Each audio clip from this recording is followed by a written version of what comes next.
Hey, I'm Elise Levesque, and you're listening to the Quantum Leap Podcast.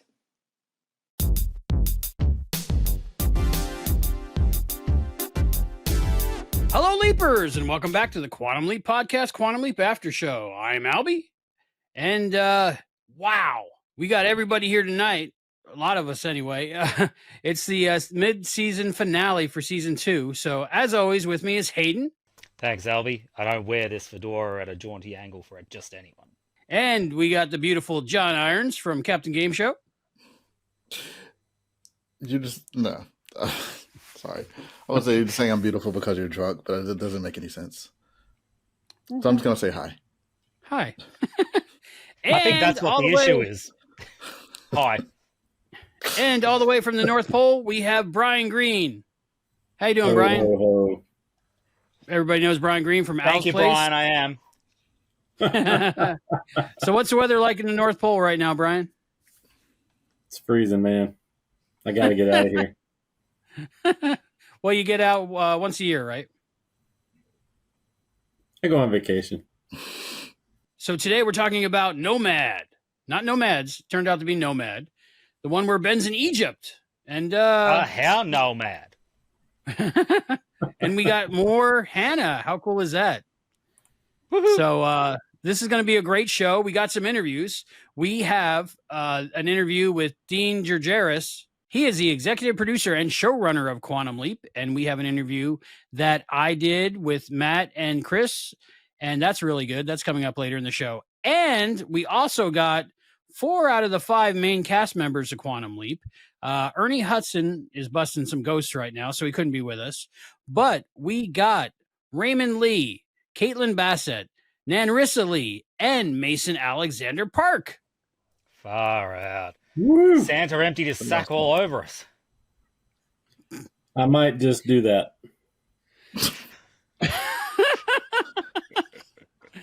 So we're talking about Nomad. When Ben leaps as far as Egypt into an undercover CIA agent caught in a dangerous game of international espionage, he must move quickly to save a woman's life.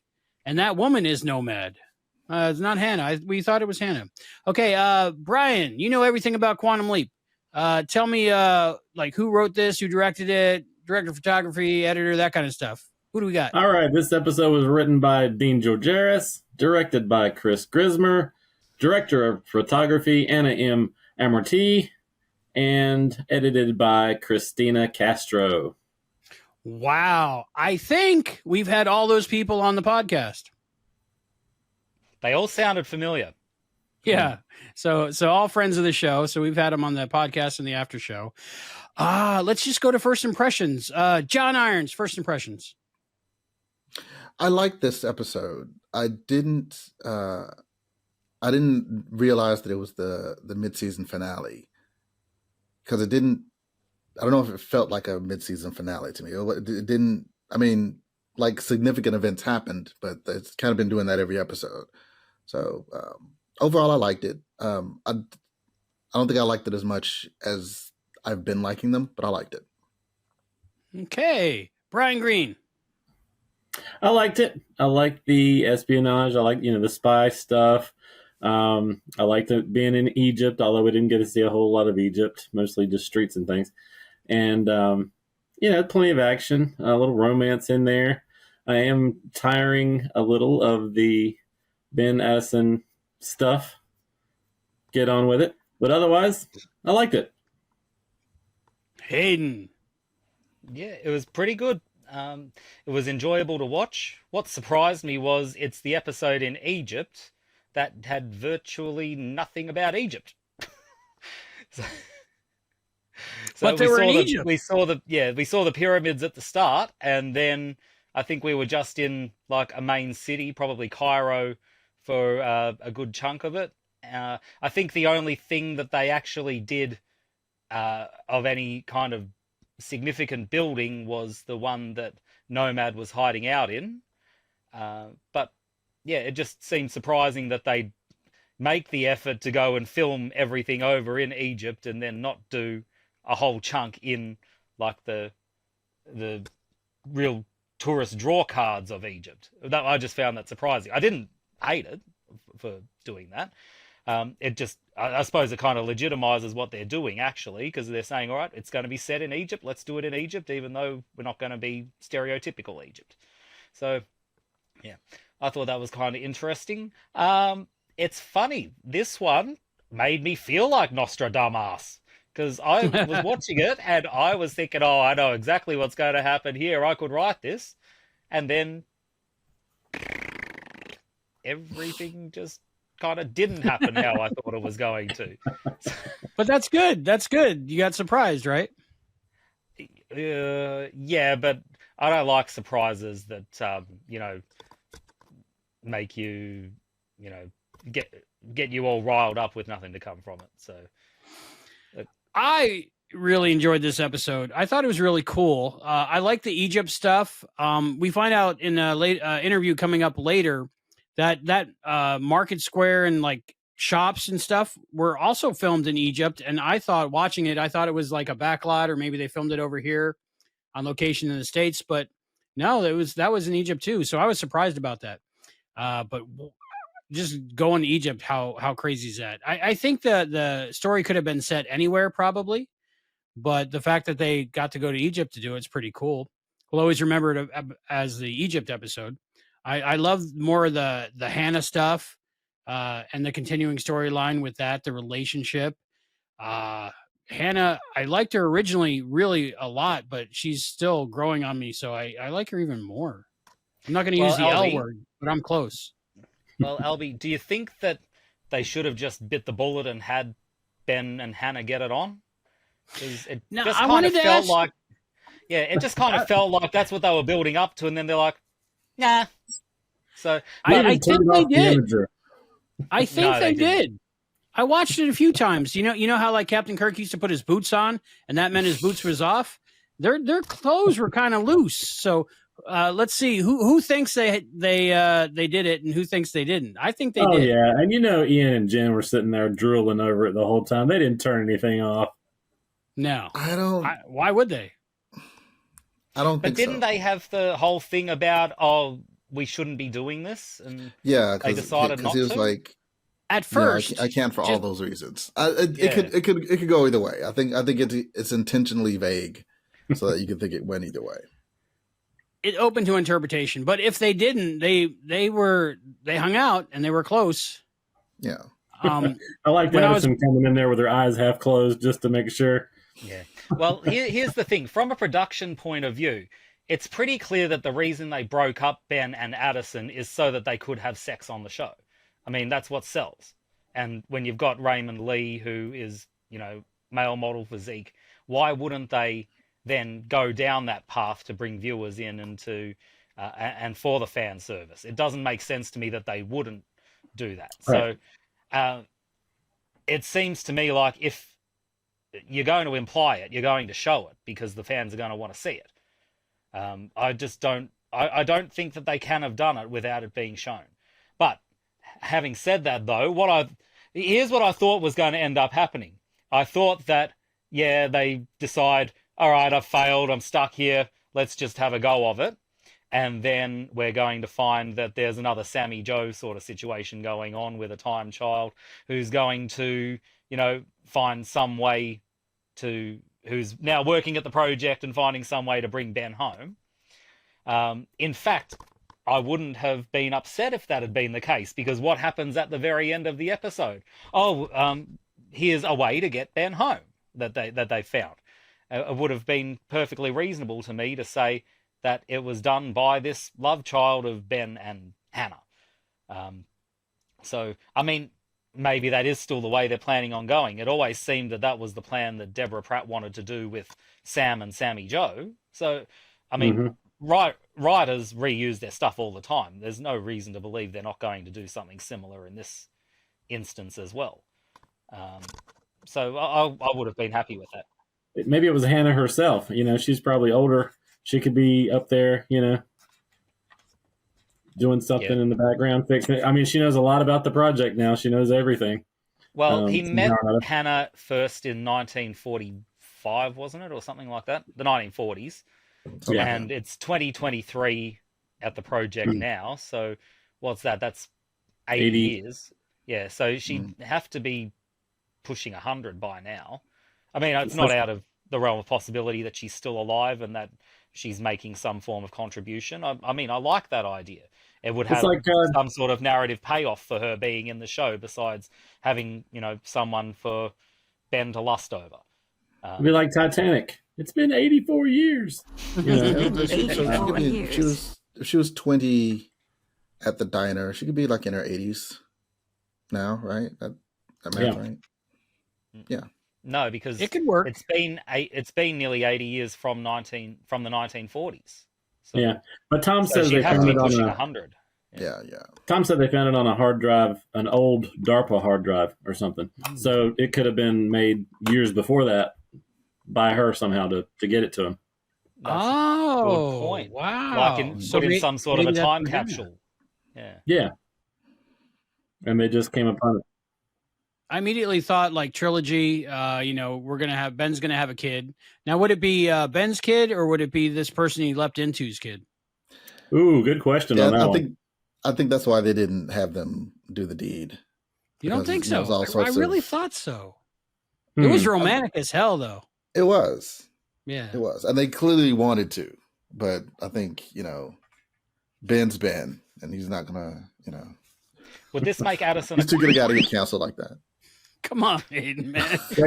He's not like Sam Beckett, sleep with everybody in every episode. Yeah. I said it. No. Non-leapy consensus.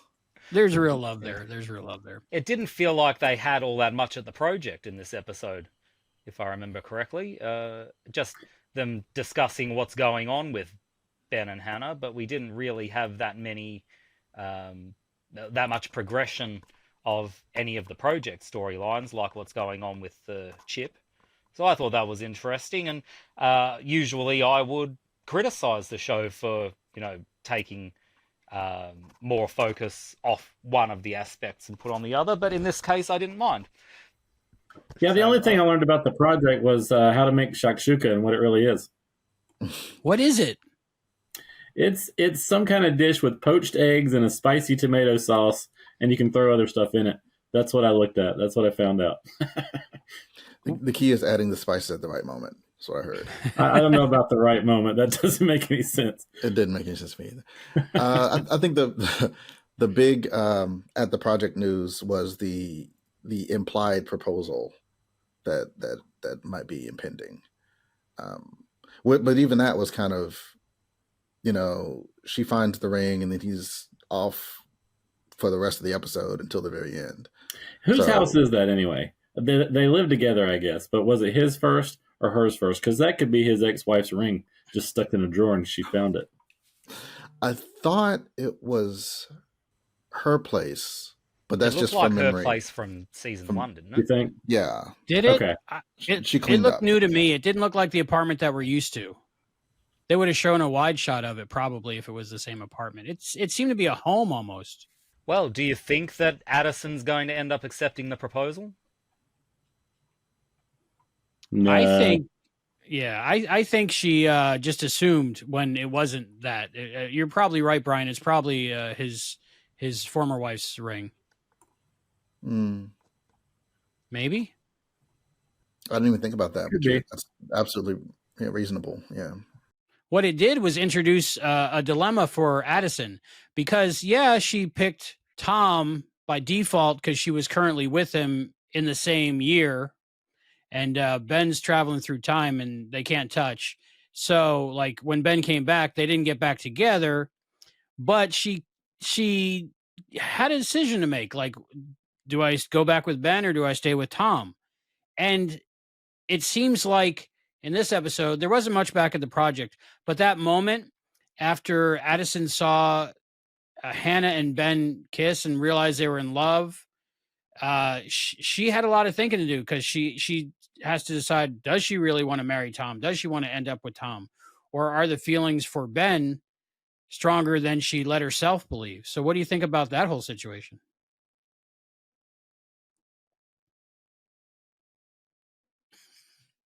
Brian. I got nothing. No? See, I'm intrigued by this. John. I lost focus because I went to look at the pictures of her old apartment and this new one, and it is different, by the way. Okay. John. It's a weird situation for me. Like I'm interested in the story. You know, I like Tom. It's hard for me to not be suspicious, but I'm past the point where I'm suspicious of Tom, and I'm suspicious of Hannah. I'm going to take them both at face value at this point. So, you know, I want Ben to be happy. I want Addison to be happy. I want their things to work out, but I'm also not shipping anyone in particular. I'm not predicting anything because, you know, I mean, Ben and Addison clearly can't have their happy ending, at least not anytime soon, if it's going to be them. Ben and Hannah will be complicated at the very least. So I'm in a mode of reception. I'm ready to see what the show is going to give me and then judge it on that. But I'm not pitching for any particular storyline to go any particular way.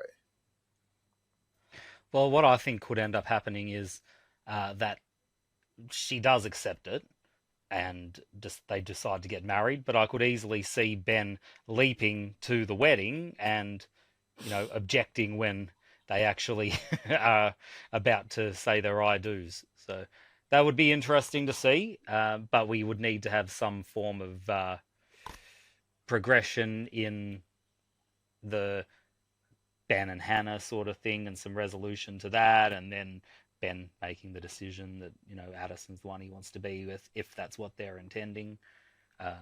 We would need to actually see this progress over the second half of season 2 to justify something like that, but I could easily see something like that happening.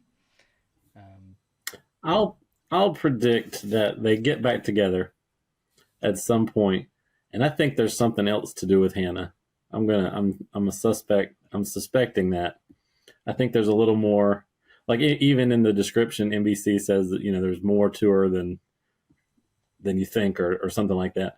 So I think there'll be more, and I think somehow it will put them back together. The promotional people are nice people, but they got loose lips. They're sinking ships everywhere, you know. But I agree with you, Brian. Hannah is. I'm a big fan of Banana, but Hannah is perfect for Ben, and she's a perfect woman. And I mean, she's smart, she's beautiful, she can wait tables. We've talked about this, but there's something. I'm like waiting for the other shoe to drop. I really am. And I think it's her, because what else could it be? Yeah. What would be the end game of it? Exactly. Now, have any of you seen the preview they showed tonight after the episode? Yes. No. I don't watch it in American time. Sorry. You've already seen it. There's 2 frames, I think, or 2 shots, maybe 5 seconds apiece. No, 2 seconds, maybe. I don't know. Yeah, Brian. real quick. But there's one of Ernie Magic talking about, we can bring Ben home. It's all different now, and we can bring Ben home. Nothing much there, you know, nothing more than we knew. But there was a kiss between Hannah and Ben, and it looked like to be late 60s, early 70s, is my guess. Or at least mid 60s. It's the thumbnail of the preview if you want to go look at it. Okay. But what year was this episode set in, by the way, Albie? Oh, that's a John question, a Brian question, 61. I think. 61? 1961. Okay. Yeah, sometime between May 3rd and 7th. Because you would think if something is going to progress between Ben and Hannah, it wouldn't make all that much sense for him to leap to a point prior to 1961. Right. So it would have to be after that. But that would just mean every time he sees Hannah, it has to be at a later point, because otherwise Hannah's not going to be able to keep up with everything going on. Mm-hmm. So that's, I think, an attempt to try and linearize the Quantum Leap timeline when it really shouldn't be, because it's a time travel show. So I don't know how that's going to go. I'm kind of hoping that they do start doing that, where the leap next week happens, you know, a year before the one this week or something like that, where there is a little bit of back and forth. So at this point, like everything after, the time of the Egypt leap. So she's kind of expecting him, like she's getting more used to finding him, I guess, actually finding him in a crowd instead of asking random people if it's him. That was funny. But he'll reference a conversation or some adventure that they had that she doesn't remember because it hasn't happened, like the whole a Dr. River Song thing going just a little bit. River Song and the Doctor. That's exactly what I was thinking. Right. That's where we've seen this before. So I think they could go down that road and people would love it. Mm-hmm. I wonder what prompted Hannah to ask, "Are you Ben?" Because was there anything that kind of precipitated that to make her think that, or is she just saying it to random people around? He was looking at her from behind the paper suspiciously, very suspiciously for a spy. Mm-hmm. So maybe that, she'd probably asked a million people. Yeah, she said that. She's asked a ton of people. One way to look at it is we're assuming she's telling the truth. Another way to look at it is if she is up to no good, then maybe she can tell when it's Ben. Maybe she sees him somehow, yeah. And she said she's been asking everybody for 6 years, right? Mm-hmm. So, and that means they haven't seen each other. And they reference that a few times. They haven't seen each other for 6 years, at least in Hannah's timeline. So either Hannah is not telling the truth, like they did have an adventure in between or will have an adventure in between, but they talked about it and they couldn't talk about it. That actually would be cool. Yeah. Yeah. If she had the prior knowledge before he does, that'd be cool. Yeah, that would be cool. I was imagining it the other way, but I like that better. Mm-hmm. I'm thinking a kid shows up in this episode that's in the late 60s. Like they're having an adventure and then like her kid wakes up or comes in the house or something, like a little 7-year-old boy looks exactly like Raymond Lee, maybe. Yeah. I don't know. All right. Well, we got a lot to talk about, a lot more to talk about this episode. We haven't even talked about Egypt or Nomad yet, the woman that Ben was there to save. So let's go to the interview we did with Dean Georgaris and the executive producer showrunner of the new Quantum Leap. And we talk all about season 2 so far. He's holding some things close to the vest, and he was a little cryptic and let a little something slip, but we still don't know what he's talking about. So see if you can tell what he's talking about and comment down below. And here's that interview with Dean Georgaris.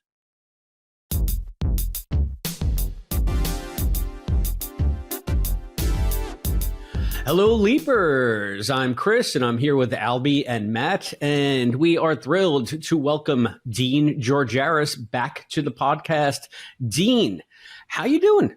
I'm doing good. It's good to be back talking to all of you. So for those out there who don't know, Dean is the executive producer of Quantum Leap, and he is also a writer and basically runs the show over there. So we got the inside track when it comes to Quantum Leap. And boy, oh boy, Dean, I got a lot of questions. So season 2, huh? I mean, I can answer some of them. I promise you by the end of the season, they'll all be answered, and stuff that you didn't even realize was being asked will be answered. We're all very satisfied about the full season. Awesome. Well, let's start at the beginning of the season, because one thing that we've been remarking on the podcast since this has taken too long is the marked change in the feel of the show this season, sort of in the attitude of the show this season, and the way you've pivoted away from season 1 to create a whole new feel for Quantum Leap. So can you tell us a little bit about when you were wrapping up season 1 after you got through Judgment Day, like when you were breaking season 2, what kinds of new considerations were you guys taking into account when crafting the story? I think as Martin has said before, Martin and I came on basically very early in the filming of season 1, but they'd already sort of established that the present day story was going to be a mystery. I think a very, very good choice for a first season. Why does Ben leap and his beloved is trying to get him home? And then that was, so if you think about it, it's a bit of a mystery story, right? And with a little bit of a thriller thrown in. And And when we got to the end of season 1, Martin and I started talking about what we would do, just sort of what would you do differently, right? Not because you necessarily weren't happy with what you did, but it's more like, hey, we get another shot. And this is a show that can kind of, I don't say it can reinvent itself, but I do think the engine that is Quantum Leap, the leaping, does allow for a lot of different kinds of stories. I think, as I've said to you before, like there can be a romantic season, there can be a thriller season, there can be all sorts of seasons. And that, coupled with the fact that we tell stories in the present with modern characters in the present, as opposed to the original show, Martin and I both had a longing to tell emotional stories for our present day characters, as opposed to stories on a mystery axis about what is Ben doing and why. And, we wanted to create a season where, like, for example, in Nomads, the audience knows Addison's got something else on her mind. And the audience knows what it is. And in fact, Addison doesn't even have to talk about it with Ben that episode. It's not, the episode has a lot going on, but the audience knows where Addison's coming from. The audience knows where Ben's coming from. And so I guess in a way, what I'm trying to say is, you think of some of these great television dramas where people's jobs and their emotional livelihood is the focus of storytelling. Like, for example, Grey's Anatomy. The example of a show where it'd be strange to watch it and not know how these characters felt about life and each other.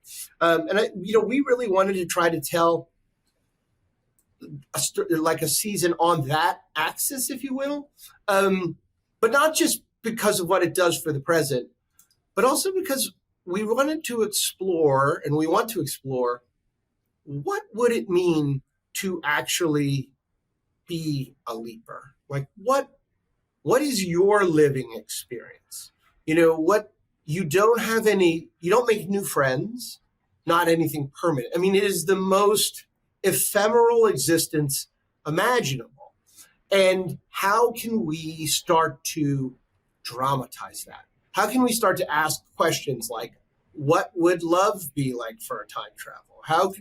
So we wanted to ask these big emotional questions. And that was why Martin said, what if we do a time jump? And they all thought Ben was dead. And that was one of those aha moments when he said it. I was so excited. I kept thinking, I was like, boy, I don't know if I ever would have thought of that, but I'm so glad he said it. Well, that effectively allowed you to clean the slate because so much time had passed for the characters. And even though Ben, for him, it was just one leap. But you did such a remarkable job, and this has taken too long, of leaving him alone for the entire leap, because it was almost like a soft reboot for Ben. He had to learn how to, just trust in his gut and do things the way he thought they should be done, even though, he's used to help from Addison.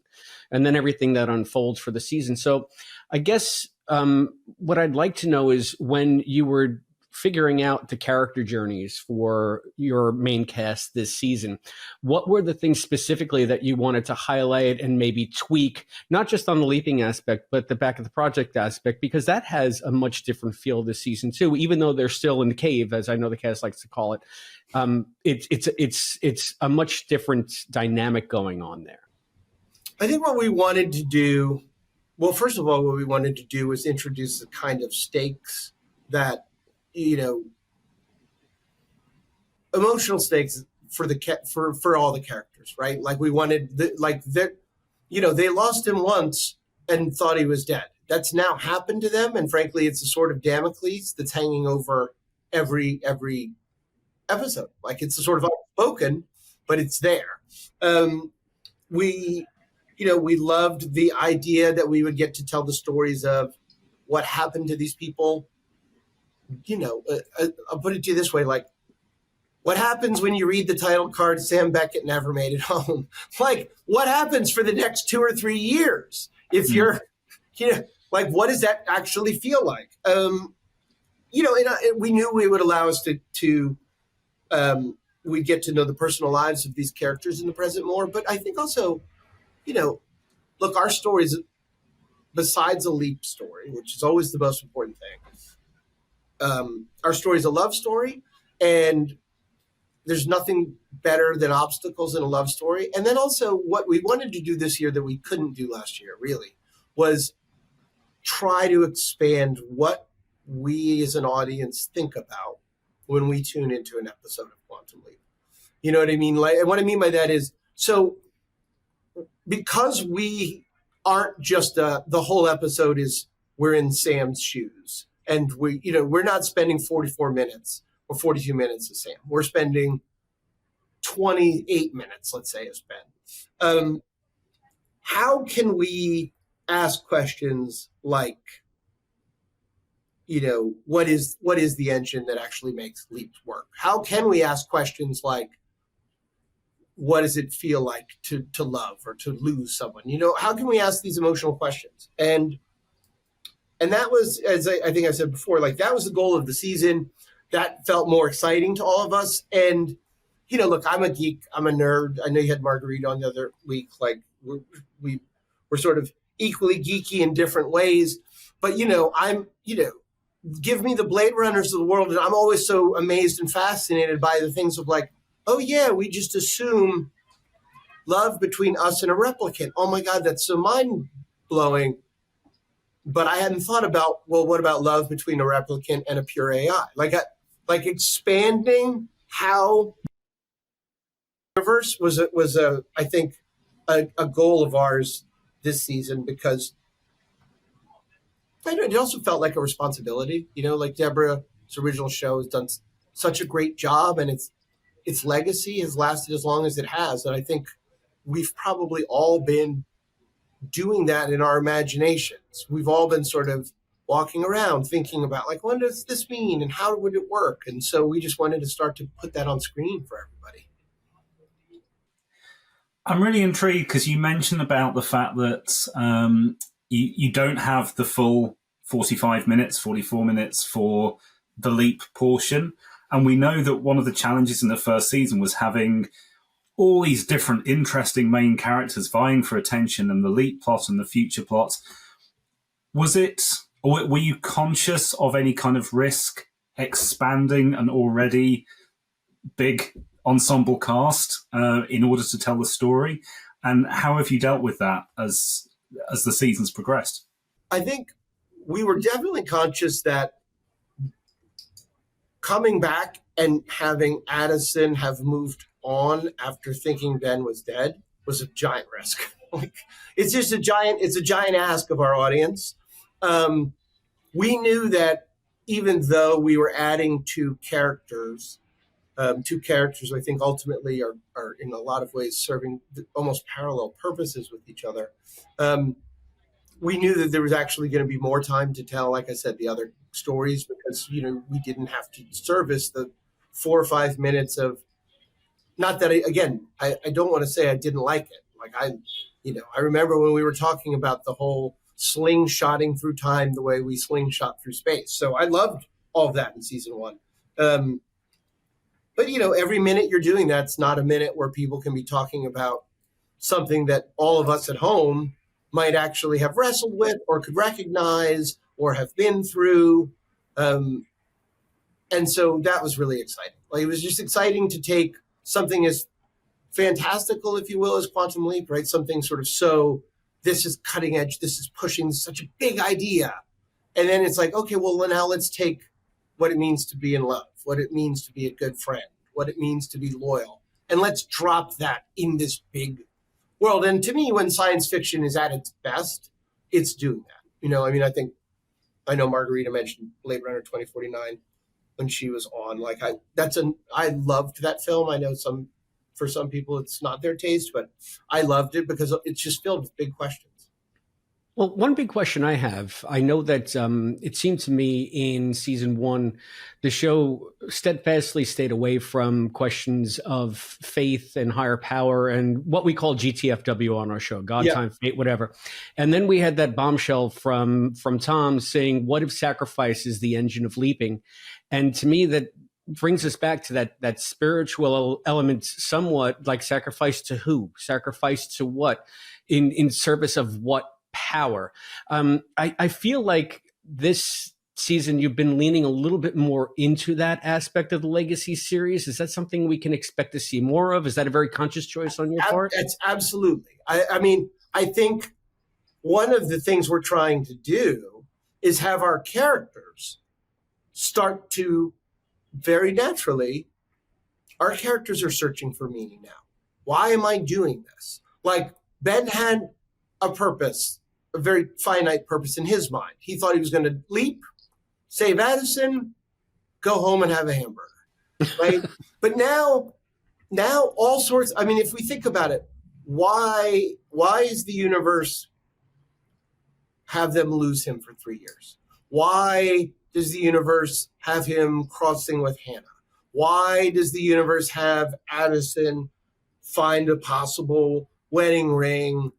The same episode, she's realizing that, wow, like Ben really has no chance at love with me from his end, but this woman sure seems to care about him. Like the whole idea is our characters are asking those big questions. Our characters are getting frustrated at times with the universe. You know, I mean, I think Addison in particular, both Addison and Ben in particular, are really going through, it's a real trial of faith at times because, and as you'll see, we're going to continue to ask this question all the way to the finale of season 2. And then we're going to hopefully really give you some satisfying answers that reaffirm a sense of a benevolent guiding force, as Magic said in season 1, that sort of Martin Luther King quote. We absolutely want to be asking the why. Like, what's going on here? Like, why is he leaping? What's making it happen? And that scene you mentioned with Tom, it's interesting. That was actually a case, that was episode 4. And it was a case of the episode had been written and we were sort of going through it as a room and it felt like we were missing something. And it felt like specifically we were missing a Tom scene but more than that, it felt like we were missing asking a question, like we were missing sort of acknowledging that in this episode, our characters are sort of realizing maybe they're not going to work together. There wasn't a big question being asked. And so that was actually the genesis of that. Like I just jotted that scene down basically on like a napkin, just like, and the whole idea was, what if we're not supposed to bring Sam home? Like, just what if he's out there? What if that card is, and by the way, it's what Deborah says to me, that is an optimistic card. It is not a sad end. That is a happy end. And so again, I love my long answers, but the whole idea is all we want to do this season is be asking, why is this happening to me? And how do I be a human being while it's happening to me? I mean, I almost think that's what this season is. I think we've seen Ben go through that evolution remarkably well in a very short time, viewing wise, when it started out in the Closure Encounters, when he tells Addison, now I'm stuck in this life, whatever this life is. Mm. And here in Nomads, he seems to really actually be leaning into it and kind of relishing a lot of the aspects of it now because he's accepted that maybe he's in this for the long haul. So he's adjusted his view on it. So I think you guys have done a terrific job of that. Great. I mean, look, that's life, right? I mean, we don't dictate all the circumstances of our lives. We want to, but we all get big curveballs. We all have profound disappointments. I would argue Ben not getting home at the end of season 1 was a profound disappointment for Ben. And then we just we were like, let's add some more disappointments on there. And at a certain point, there's that great quote from Shawshank Redemption, get busy living or get busy dying.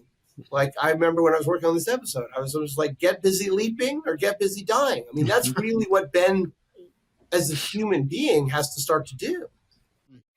When you're getting ideas for a season, what is the process like in the room, in your head, of like the big beats and like, do you know immediately where you want it to finish? And are you just trying to figure out how to get there, or do you work your ways backwards? And how does that work? we spend a few weeks basically. So, to give you the sort of the specifics. So the first idea that stuck was Martin saying, what if we did a 3-year time leap? The minute he said that, and it was just he and I at that point talking, but we both committed 100% to that. And then immediately after that, that relieved a huge pressure, which was the notion of keeping Addison and Ben as an intact couple. It terrified me as a writer because I just felt like I was going to be asking the audience and the actors to do the same thing basically every week, variations on it. So first we did Time Leap. That immediately led to Addison's got someone new. And very quickly also led to the idea of Hannah, who now that, we're through 8 episodes, think, it's safe to say is a chance, if nothing else, to explore, like I said, what would it be like to be, how do you leave an impact as Ben Song when you're a leaper? Not as the person you've leapt into and fixed their lives. Like what are Ben Song's footprints in the sands of time? And here's at least potentially one. Here's a woman who he's going to change her life. She's going to know it was a guy named Ben Song, right? Drew Lindo did that so beautifully in 206, which the only thing she wants to know is his name. So Hannah came really quick, and Hannah's kind of was my jam. I was all in on the Hannah story. It's my kind of story. And so pretty quickly we knew, okay, more or less the pace of what we want to do with Hannah, more or less the pace of what we want to do with Tom and Addison. So, and I would say a little more, but I'll save it for our 213 show, and I promise I will come back after that one. And then, so basically you spend a week or two doing that. And then you're into breaking individual episodes and putting in the micro steps and seeing if your pacing guesses were right. So for example, Martin felt strongly, and I agreed with him, that we should do all of 201 without anyone but Ben. And we were terrified because the network and studio, first of all, we were terrified they were just going to say no to the concepts of season 2 because it was a change, but they were supportive. And their only note was, we feel like if there's no presence of the team in the first episode of season 2, it's a little disingenuous because you are going to keep telling their stories. And that's what led to the memories. So that's an example of where, the good process of collaboration between writers and network and studio. So we knew 2 was going to end with Addison. I knew right away it was going to be, she doesn't need to tell him because he's going to take a look at her. No. And then we'd also know, and one of our beliefs as a writer's room is we're not gonna linger in melodrama or schmaltz. Like our characters are sophisticated, worldly grown-ups. They're not teenagers. No offense to teenagers. They're going to move through emotions relatively quickly. So. Sorry, again, long answer. But so we kind of knew by 4 we wanted the I hate you too to be over. And then we knew by the mid-season finale that we wanted them to have found a new footing and really, I think, be accepting for the first time, the universe, which I'm hoping is benevolent here, sure seems to be guiding us in a different path than we expected. Like, it's thrown Hannah in his way 3 times, and clearly she cares for him. It's made me find a ring. Like, if the old, which is the universe sending you signs, just when you think the universe is sending you those signs, all of a sudden you've got a possibility that you can bring Ben back. So again, a chance to question the universe, because while we always want to be optimistic in Quantum Leap, I think it's important to allow our characters to doubt too, to doubt the benevolence of what's happening to them. Like in the original series, they got to do that with things like Lothos. You had actual like negative forces out there. In our case, I think we're being a little bit more almost biblical in its, these trials that the universe seems to be putting in front of you don't have sort of simple, clear explanations. But, I was talking to Caitlin the other day, and I was saying, like, boy, we've really beat up Addison this season. Like, we've obviously put Ben through the ringer, but we've really put Addison through the ringer because every time she thinks she can set her feet in something, we pull the rug out from under her. I love the beats in Nomad. Some of the moments in Nomad, especially with Caitlin, and when she's realizing that there's love between Hannah and Ben, and almost like finally realizing again what she's lost. Because when they got Ben back, she had an opportunity to be with him again because it was one day for Ben, but she didn't. But can you tell me a little bit about when you're writing the script? Is that all communicated in the script, or is that like in conversations with directors and Caitlin and stuff like that? No, that's a great question. I never even thought about it that way. The hope is, so you don't write it like specifically in description. Hey, I'm hoping this, right? You will write things in description sometimes that a character is looking at someone feeling a certain way, like you'll sort of put little hints in. But most of the time, what you're hoping is that the writing and the imagination of the people reading it will go, oh, yes, like this is happening. Now, I say that sort of hopefully because there's always a risk to it. And I think in some ways we took a lot of risks in 208. I'm glad to hear that at least some of them were working because we were covering a lot of emotional ground fairly quickly. And we were doing it in the penumbra of this exotic location and this idea that we all have these moments in life where for 24 hours or 72 hours, it seems like we're in our own little mini universe. Like we're in our own world. And that's where I think all of our characters were. And so the hope is that the directors and the actors understand it. But then before you go to film, you actually have what's called a tone meeting, which is where you go through the script with the director. And I do kind of a version of what we're doing right now, except with the script in front of me. And I'll say, so in this scene, what's happening is this. And what's great is this. And because, we had Chris Grismer on this, who's our producing director. He knows all the storylines. But we are often working with people who are just coming in for the week. So they may not know the function of all these things. So you go through every scene and you talk what it's supposed to do, what's most important, and why. And you do that, one, to make sure you're all on the same page, no pun intended. Two, so that the director knows what to do if the day is going sideways or, like they're out there on set. If they know the intention of the scene and what's most important, if they have to improvise, they can. Which, because I wasn't on the set, we were on strike at this point. So that's again, another one of my classic long answers to your question. It's in the script, and then it's in meetings right before you shoot the episode.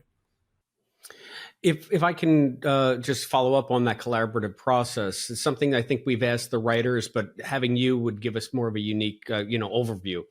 I mean, so Derek and Drew, when Margarita, they want to write their story. They want to do the Salem. They want to do the spy thriller. They want to do this.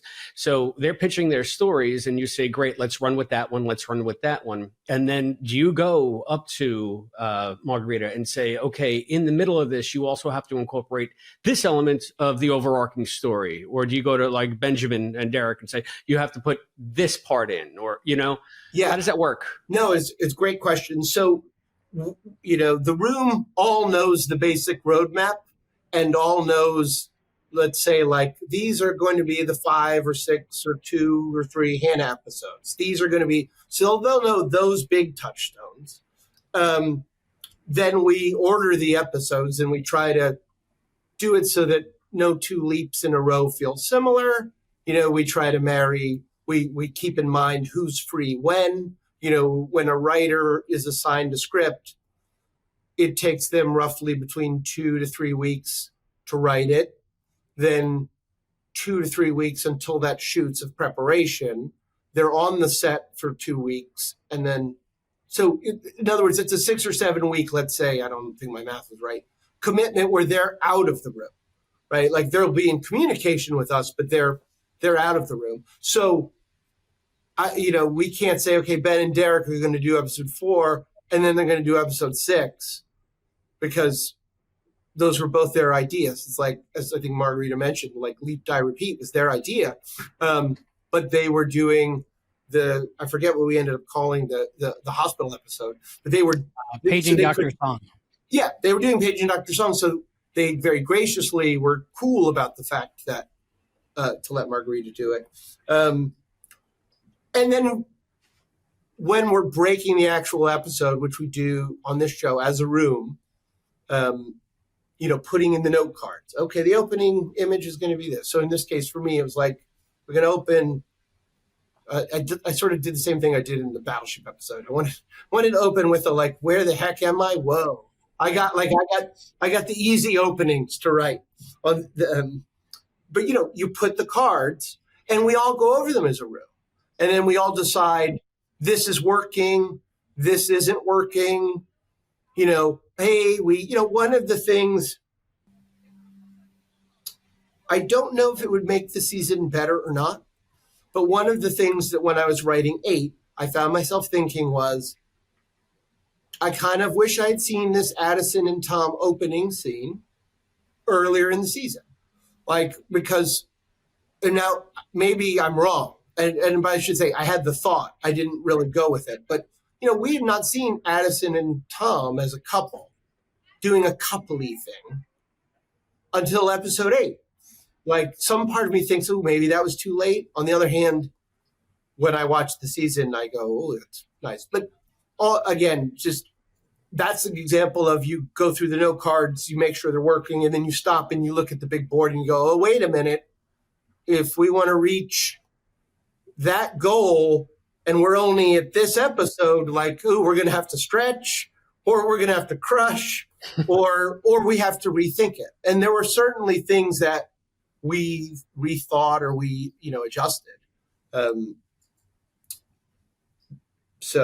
then we all know that it's possible for whatever reason, someone might help you rewrite a scene, or we'll write the same character all through the season to make sure the voices are more consistent. So it's a collaborative process, but we also, Martin and I, try to empower each writer so that really when you see their name on an episode, you're seeing their work. It's not like they just contribute a little bit. They're not like little robots somewhere. Like it's them producing it. It's them writing it, and I think you start to almost get a feel for what each writer likes to do. Like after, certainly, like, again, because I saw Margarita last week, like, yeah. I can tell a Margarita episode whenever I see one. I'm like, that's a Margarita.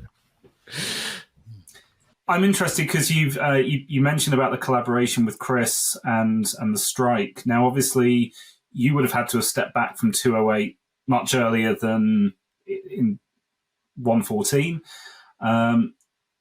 Did you come back after the strike and get back involved in the episode, or was it actually no? Believe it or not. I mean, I did something similar to what Margarita did, where I tried to give Chris, and again, I had the advantage of it being Chris. Mm-hmm. So there's, we talk every day, but I tried to I gave him alternate lines for certain scenes if, because you're thinking like a producer, you're like, what if they get over to Egypt and they can't film that? Like, or what if the actor or actress, I gave him alts he could try. I gave him a sort of, nice. I tried to give him what it would be like for me to be there to sort of support him. And for the most part, I mean, they did a great job. It's funny. Like, there's only like one line in the whole thing where I'm like, no, it's meant to be a different line. But it was, it was nerve wracking. I mean, our post team edited them. I mean, Martin and I, the Writers Guild was very specific about what it viewed as contributions and what it didn't. And even if sometimes it didn't necessarily, it didn't matter whether I thought, gee, is giving notes on a cut, is that writing? The Guild was very clear. It's like, that's a writing contribution. So, we were lucky. In a way, we were lucky that it was our 24th or 26th contiguous episode. So we weren't handing the stuff off to people who didn't really have a good sense of what the show was. About Nomad, how does one get a network television show to go on location in Egypt? That seems like a big ask, and you got it. So Martin, when he was making the show Blind Spot, started working with a company called Magic Key, and what they do is they basically help you film internationally. They have local crews. They are, they have local organizations. They know the places, right? So we knew after episode 8, it was going to be our mid-season finale. We knew, strike or no strike, we were shutting down because we had done so many episodes in a row. So we were taking a hiatus.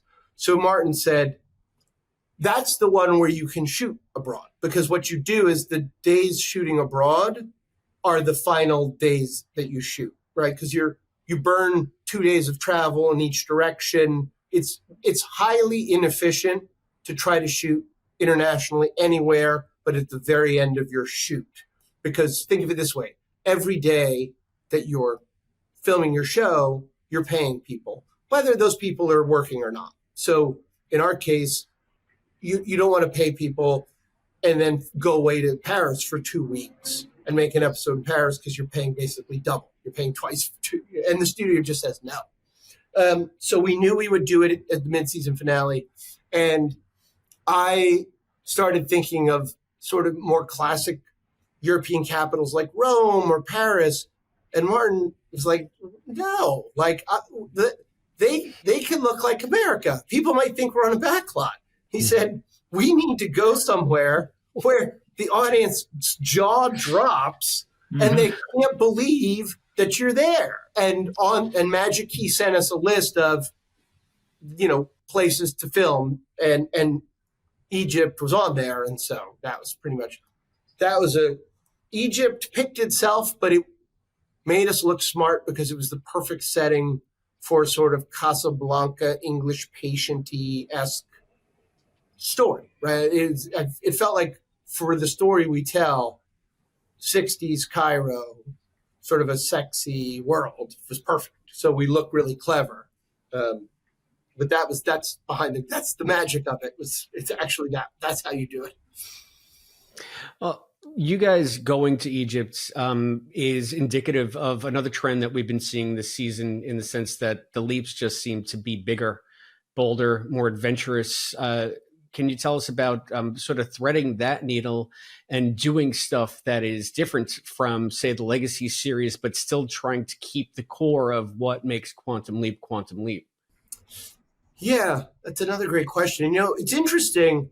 I don't think we were conscious of the fact that the leaps are bigger and bolder. I'm not saying you're wrong. I'm just saying, that wasn't a mandate. We didn't go, they got to be bigger. They got to be bigger. I think maybe, we had grown in confidence as a room. I think also, again, you would be surprised how freeing it was to know we didn't have to serve as a plot mystery for that stretch, right? That meant, because the HQ stories were going to be emotionally tied to the leap, what it also means is it frankly feels like you're getting 42 to 44 minutes of leap as opposed to 28 minutes of leap and 10 minutes of let's solve the code. And we just, we I guess we took bigger swings when I think about it. Like it was a fun list. Let's do a UFO. Let's do the guys had wanted to do the LA riots from season 1. I thought that was just classic Quantum Leap story. But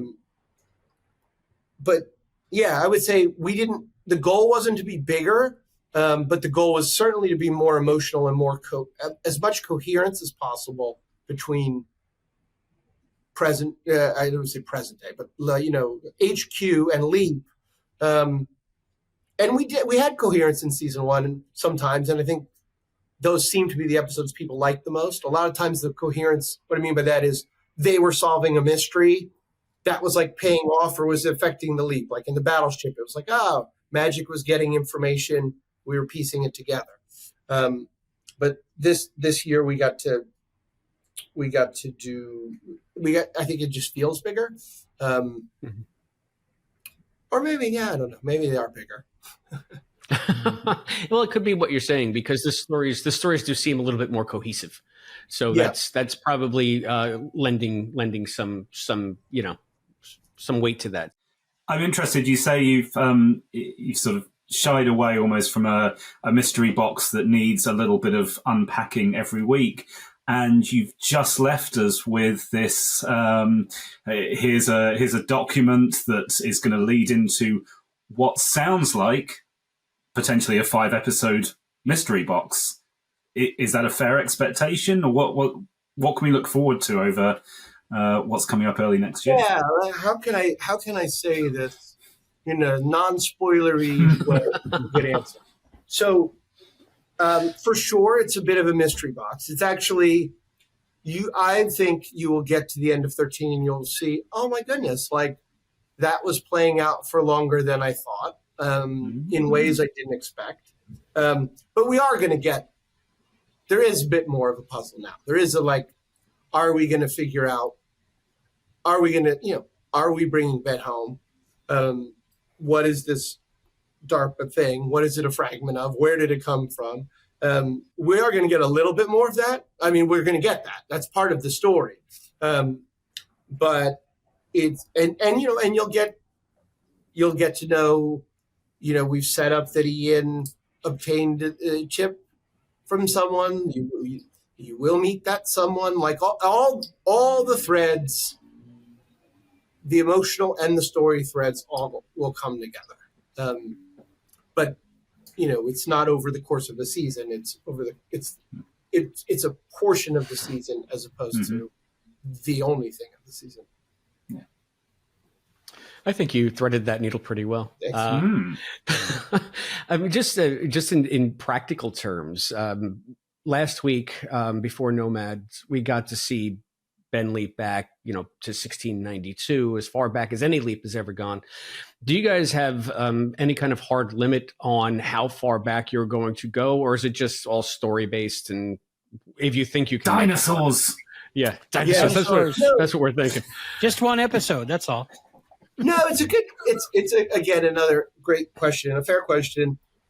We've never sat as a room and drawn a line through a date in history and said, no further than this. I do think there's a line past which it goes from, I'm going to learn something about life that relates to today, to this is a gimmick. Like I love the idea of Ben with dinosaurs, but there's no human story to really tell there. Yeah, so he's got to be able to leap into somebody, right? So That's a good point. I'm not afraid to go back further than we have, but I don't want the stories to ever stop being human stories that at least have a present day thread, that ties somehow to what we're going through now. Dinosaurs is one thing, but I really enjoyed in One Night in Koreatown, where Ray got to use his Korean. And I was thinking it would be amazing to see an episode totally in Korean, which would be in Ben's skill set, obviously. And is there any thought of doing different episodes like that down the line? Well, I'll say this: we like to push the network, and how much they'll, I don't say they'll let us do. That makes it sound like they're tough parents, but they know their audience. They know things like subtitles are hard on television audiences. So when you just have to give it a little more thought when we get to do it. But I think in success, I mean, we're already setting up for a season 3, knock on wood, where we're going to be pushing, we're already going to be pushing some new limits. So I don't rule anything out of the table as long as it's producible. In a lot of ways, I think, and again, I know Margarita mentioned this, but the biggest limiter is the reality of how much time and money you have to make an episode of Quantum Leap. I mean, that is and that's it's wonderful to have a limitation, because otherwise, the blank page is totally blank page is terrifying. But pretty much, if it can be done in a reasonable amount of time and in a reasonable budget, our writer's room and Martin and I and our production team are going to try it. Or we're going to try to pull it. I mean, we already tried to pull off some crazy stuff, including, frankly, going to Cairo. Like, that was if that footage hadn't worked, it was not going to be as nearly interesting and looking episode if we had to now then go refilm it, fake it. Besides the fact that we'd be destroying our budget, the audience would just be like, "Oh, the CG pyramids, yay!" One question that I do have is that, going back to the GTFW thing and maybe leaning into some of the more spiritual aspects of the Legacy series, are there other threads from the series that are, on your minds when you're crafting how this show goes forward, things that you might want to pick up or at least allude to give more connective tissue? Or is that ever even a concern? Well, we're always looking for it. I mean, I wish I could answer, because there's one connective thread that I don't think the Twitter, X, or whatever, I don't really monitor social media, but there's a tie to the original series that I haven't seen people make yet in this season's story, but we're always looking for those opportunities. And by the end of the season, you will have one explicitly stated on screen. But yeah, mostly what we're trying to do is do the things that they couldn't do because they didn't have an Addison in a team. Sometimes, look, I love the original so much. And there are times, like when we were filming the first episode, we were like, boy, it's fun. Like, just all Leap, all Ben, all the time. And it is. But, the rest of our cast that's not a hindrance. That's an opportunity. Right. And so I think to your point of asking these bigger spiritual questions, like, we want to put them all, they've all made interesting choices this year. We haven't really talked about it on the screen yet, but we will be talking more about, the fact that Ian refused to give up. And how does obviously Ian's in some sort of trouble for refusing to give up, but that there's a flip side to that coin, which is that's incredibly heroic. There's obviously what Magic has gone through. There's what Addison is going through, present tense with, God bless her that she doesn't just walk out of that place and say, I'm done. Like, I can't put myself through this anymore. Ben doesn't have a choice, literally. She does. And she keeps showing up for him, for all the people who are disappointed that maybe she didn't just leave the light on forever and refuse to accept that he was gone. Mm-hmm. Like, she came back to work the day she found out. So, Dean, I cannot wait. We are so super stoked as a podcast because about an hour before we spoke to you, we spoke to the entire main cast, and they were alluding to like big stuff to come in the back five. And now you're giving us Mason even more. Told us everything. Everything. Yeah. Mason somehow got everything out of Martin and I. Like when we went back into production, Mason asked one question, and I found myself telling him the entire rest of the season. I don't think I've told Ray or Caitlin that. Oh, I should. Mason has that power. So, Matt, here's a special note. Let's lean on Mason a little bit, see what they have to say. Well, Dean, you have been generous with your time. You've given us so much to think about. We are thrilled to have you back here on the Quantum Leap podcast. Thank you so much for everything you've done for our favorite series and for being so open and receptive to us and to the fans. We really appreciate it. Thank you all so much. And like I said, I'm excited to come back, hopefully pretty soon, and talk about it. Give you all a little time to digest it, and then we can talk about it as a whole. Awesome. We can't wait for that. Thank you so much. Thank you. And we're back. Wow, man. Dean did it again. Very, very cool stuff. He talked about the process of making the episodes and the season and figuring out the whole story arc. And he kind of hinted at things, but I don't know what he's talking about. Did you guys find any kind of thread going through the episodes that I missed? No. Damn it, I'm going to have to watch them all again. Every single one. Even A Kind of Magic, and that pisses me off. I like that one. I like it. I like that one. I think I made friends with Jet. So I think Jet's really cool in that episode. Everybody's cool in that episode. So I don't know. Maybe keep watching it until you like it, like one of those Clockwork Orange things. Well, I have to now. Yeah. Well, I've been saying all the way through, even season 1, that there's this overarching theme of the government can't be trusted. Maybe it's something to do with that, because, I mean, what have we got in this one? Government espionage. So it is something that's still popping up. I don't know if I'm on the right track or not, but again, something shady going on, and it's government involved. Speaking of something popping up, something might have popped up in Egypt when Ben and Hannah were together. Let's talk about Egypt. What besides Ben? Yeah. What did you think of what did you think of Egypt? What did you think of just having the pyramids in a network television show just there, like in the backdrop? I thought that was really cool. That's pretty awesome. You were saying that you thought the shops and stuff might have been filmed on a set, but I could tell it looked authentic to me. And in fact, I think that's because when the show opened and he leaps in and he looks at I'm supposed to be in Cairo. He's like, hey, he says to the driver, I need to go back to Cairo. All right, first of all, how do you know you're not on your way to where you need to be going?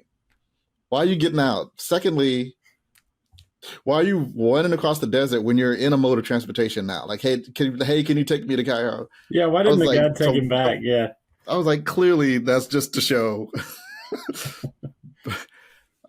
Raymond Lee running across the desert in front of the pyramids. Because I was like, why? Just, yeah. I didn't get it. But I get it. Well, there is the argument that leaping probably leaves the leaper very discombobulated and he's not thinking straight. And he probably just thought, all right, I got no idea where I am. I probably don't have any food or water and I'm not going to survive this. Maybe I just need to get back to civilization and then get my bearings and figure out what to do. I'm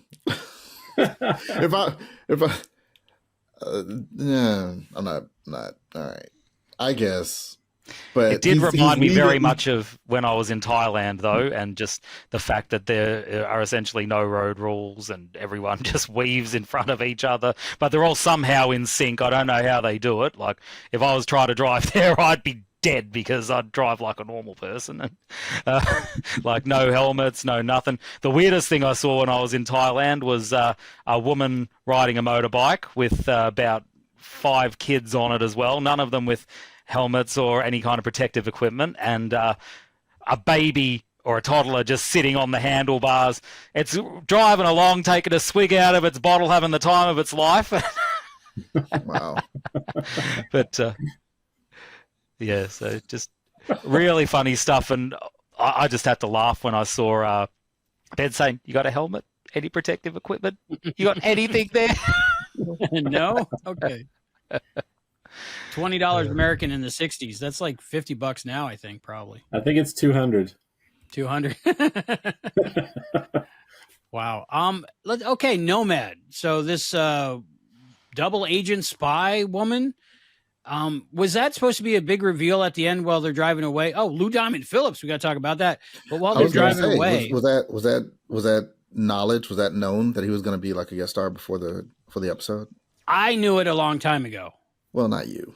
Regular people. I had heard it somewhere, and then someone else said, "No, that's not." But then it is. You probably heard it from me. My lips are pretty loose too. I didn't care.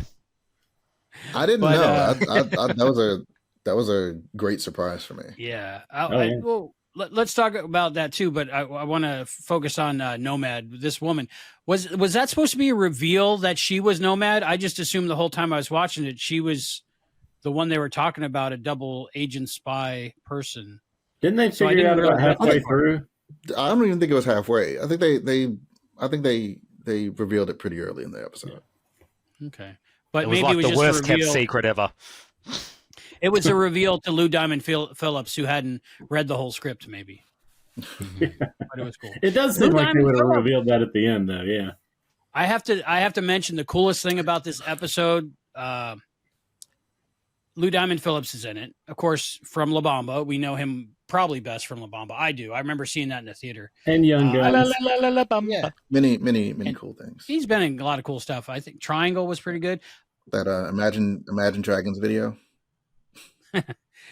During the Ben and Hannah scene, post-coital, I'm going to say, the afterglow at the breakfast nook in the hotel room, they started playing a song that is in the movie La Bamba. It was like the perfect callback, and I had to like scramble and do research. Sleepwalk, exactly. It was in Good Morning Peoria too. Was it? Yeah. When they're in the radio station and they're chilling out and talking. That's a nice, it plays in the background. interconnection. I caught that. Cool. I didn't even think about the La Bamba part, but yeah. Well, I think I was traumatized because like I knew that Richie Valens and Big Bopper and who was the other one? Buddy Holly from the Peggy Sue episode. They all died in that plane crash. So I think at the end of the movie, like the plane takes off and like you just know they're going to die, and then they play that song. So that it was like burned in my brain because I remember crying to that in the movie theater as a kid. So when they played that, I was like, La Bamba callback. So I enjoyed that. What do you think about Lou Diamond Phillips being in there? I love Lou Diamond Phillips. Young Guns is where I saw him the first time, I think. And, I love both of those movies. So, yeah, I was excited to see him just because of that. This was the first time maybe ever that I really thought he might be stuck. Not just lost, but actually stuck. Because right before the commercial break, he's like, I failed. And I didn't really, I don't know why, but I'm like, okay, well, so because the I failed translated, oh, she's dead. I was supposed to get out and she died. I didn't even think about the whole, he failed his mission, now he can't leap, and now he's stuck in this time aspect of it. And this is the first episode where I thought that really might be the case. Well, it's funny you say that, John. A thought popped into my head just then when you were talking. This is the mid-season finale, and I think there's every chance that had their strikes not ended, that this might literally have ended up being the very last episode of Quantum Leap. So there is the possibility that they wrote it that way so that they'd have an out to have Ben have a happily ever after if he was stuck where he was. I don't know if maybe you should have asked Dean this, Albie, but maybe semi-competent writers would have probably organised two different endings so that if they weren't going to be coming back, they could have Ben stuck there and figure out some other ending so that he can have, a good life with Hannah. So, yeah, having said that, though, John, I never had any doubt that Ben was going to find a way to leap out, because that would be the end of the show if he was stuck there.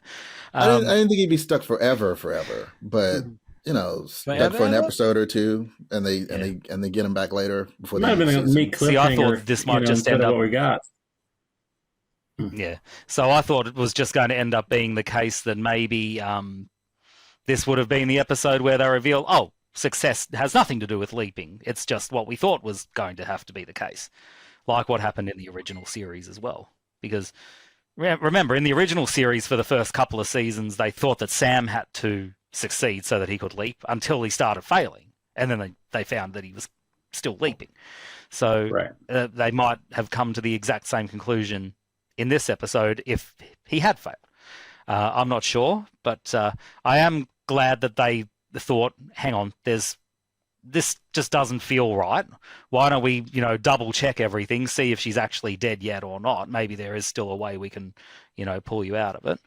And I think that makes sense because, you've got to have your due diligence if someone's life really is at stake, and also, the leaper's freedom, I guess, at stake as well.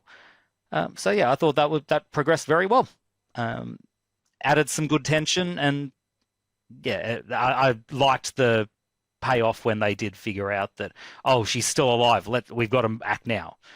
And I like the fact that they had established earlier on in the episode that Nomad knew this area and all the buildings very well. She knew exactly where she could hide, at least for a little while, and that she had explained this to Ben, and that Ben and the project were able to use this to kind of figure out where she was going to be. I thought that it was very good pacing, revealing what was needed so that the story could progress. I really like that Ben kind of saved the day, like unintentionally initially, just because he gave that speech to Lou Diamond Phillips and changed his heart a little bit, because originally, like, none of the facts changed. He just let her die.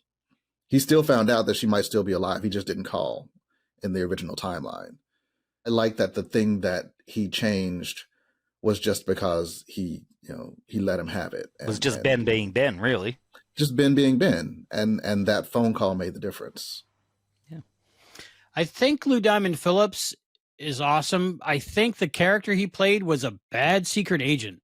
I don't know. Like, if you got secrets to tell each other, do you really meet in public and just stage whisper over a newspaper? Well, the funny thing is, Albie, weird. That's probably the way to avoid getting overheard. If you're somewhere quiet, then people are going to hear you. If you're somewhere noisy and everyone's talking with their own conversations, you can probably get away with saying really secret things and not have anyone notice at all.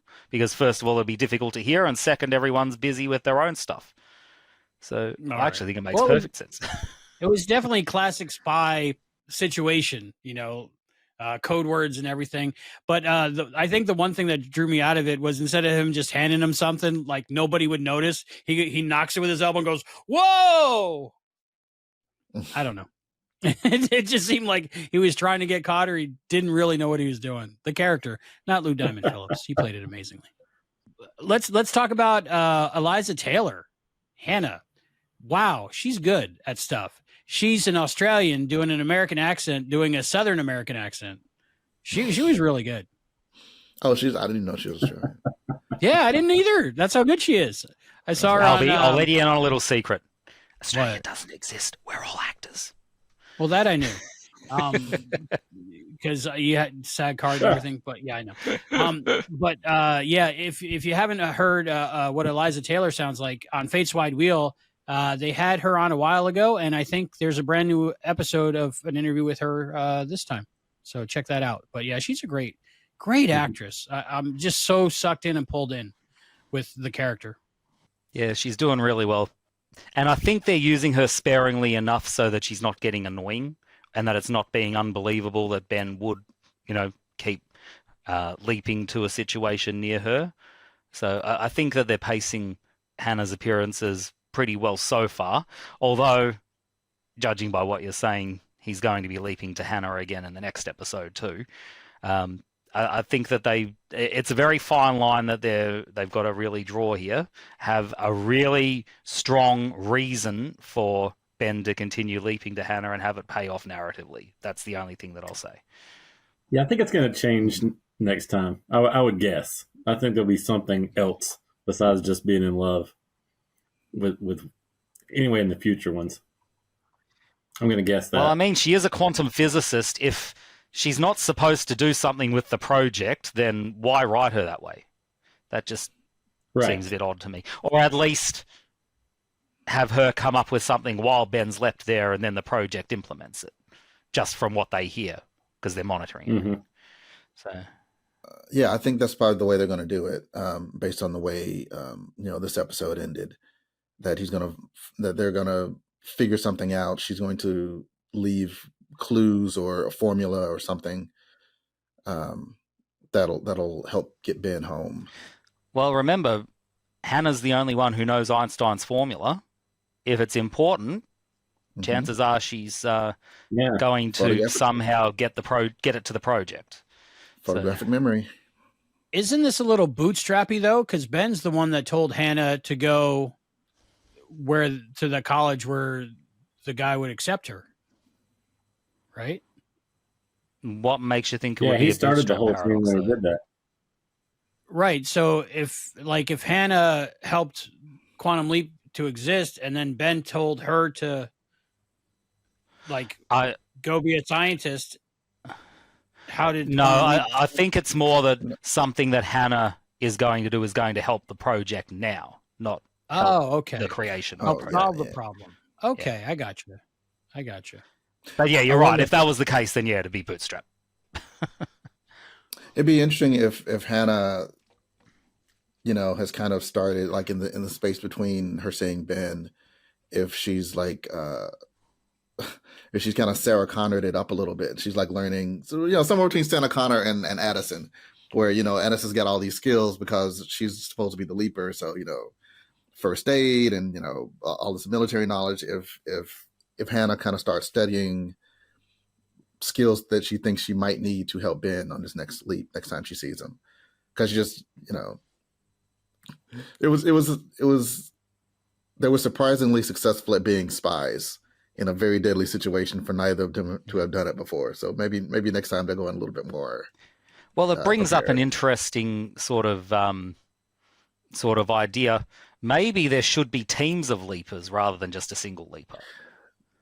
I was wondering if that's the missing thing to the formula. If two people have to leap together. Yeah. So maybe it's a energy, matter, power, flux, quantum entangled. Resonance. No, they only have to be touching when Ben leaps and then the other one leaps with him. Didn't you watch Return and Revenge? They just got to get struck by a bolt of lightning. A bolt of lightning. Problem solved. I still wonder if Ben and Addison will trade places at some point. That'd be interesting. That'd be cool. I think it would be cool. I would seeing like that. the cat fight between Addison and Hannah. I would like to see. I would like to see that because I would want to, because Ben almost never solved anything the way that Addison would have solved it. Right. And he's usually right. He's always right. It'll be nice to see her try it her way and have to shift to do things his way. Yeah. And she would kick some ass too. She would. Well, I picture Addison, if she was the leaper, like the first thing she would do wherever she landed was find a gun and say, who do I got to kill? And just start going pop, pop, pop, pop, pop, pop, pop. Is it fixed yet? Pop, pop, pop, pop, pop, pop, pop. I'm just saying. It is an American show. But she's very military, so you shoot first, ask questions later. She would punch first. I don't know about maybe. I want to see an episode where Ben fails, so Addison leaps into Ben. Addison fails, so Ian leaps into Addison, and just seeing all the Quantum Leap staff have to leap into them over and over again to try and save the person who's currently leapt there and try and finish the leap. The spy stuff. Does anybody know about recent Egyptian history? I've watched a lot of Egyptian documentaries, but they all end 5,000 years ago or whatever it is. I don't I don't know anything. Did any of the spy stuff, was any of it like important that it took place in Egypt, or do you think they changed it when they picked Egypt as a setting? Not a clue. It didn't seem from the plot that any of it necessarily had to be in Egypt. It did kind of have to be some sort of a predominantly Muslim country, though, because Nomad was essentially running from the community that wanted her dead because she'd done something to offend the Muslim people who were high up in the government there, I think it was, if I remember correctly. So it didn't have to be Egypt, I guess, but a predominantly Muslim country, I would say it had to be. My first instinct was I wanted it to be about like smuggling antiquities, but then I thought, no, that would be hacky and a trope, and we'd complain about that because, every Egypt thing is about that. So I'm glad that they didn't do that. Yeah. No, I'm pleased with what they did. It's just surprising that they didn't utilize a lot of the pyramids and the Sphinx and the Nile and all that stuff that you would normally think of with Egypt. So, or talk about how the pyramids predate Egyptian culture and they were actually power plants, stuff like that. I thought it was interesting that Addison knew so much about the spy world. Like, is there something we don't know? That just came out of nowhere to me. See, I would have thought it would be Jen that would know the most about that.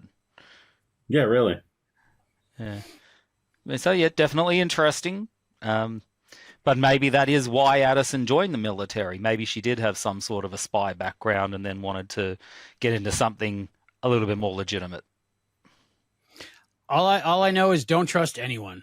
Maybe Ben. Yeah. I trust Ben, but I don't know if I trust anyone else. Yeah, and maybe that's the theme, that the thread that Dean was talking about, the fact that no one can be trusted, essentially. I definitely thought that Lou Diamond Phillips was the mole initially, until like even after they caught the mole, great show. I still figured it is a good show. It's an Australian show originally, by the way. I watched it. There's a revival series on Netflix. Yeah, so that one's good too. I've seen them all. That's good. Yeah. Celebrity Mole was good too. Yeah, anyway, Mole. Sorry. Mole. I think I don't know if I would call him a bad spy. I think I get the sense like he screwed up somewhere, and this assignment was his punishment, and so he's got to prove himself.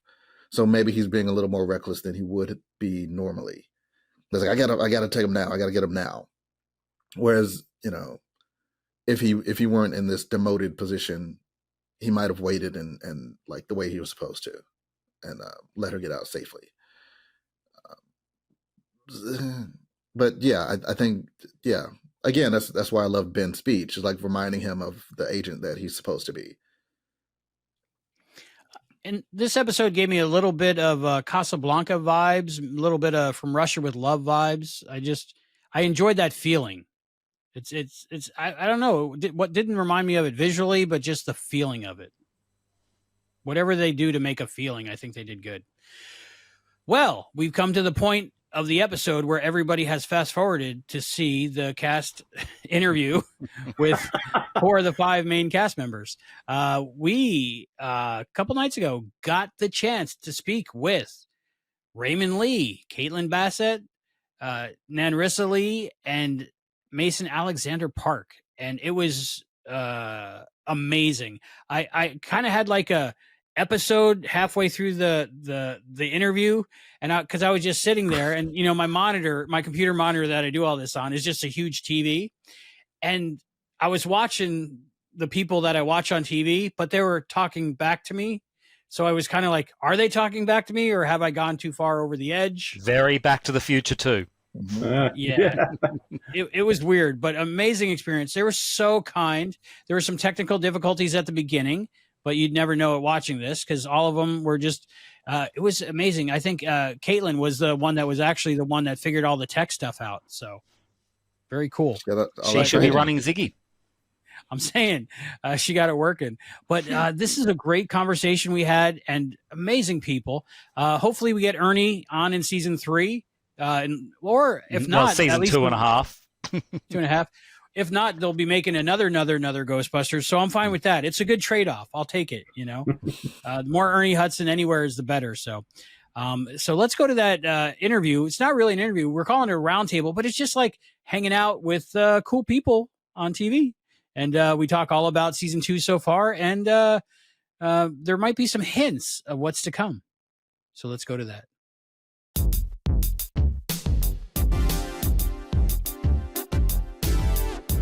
Hello, Leapers. This is Chris, and I'm here with Matt and Albie, and we are thrilled to bring you 3 very special guests today. Joining us on the Quantum Leap podcast are Raymond Lee, Caitlin Bassett, and Nanrisa Lee.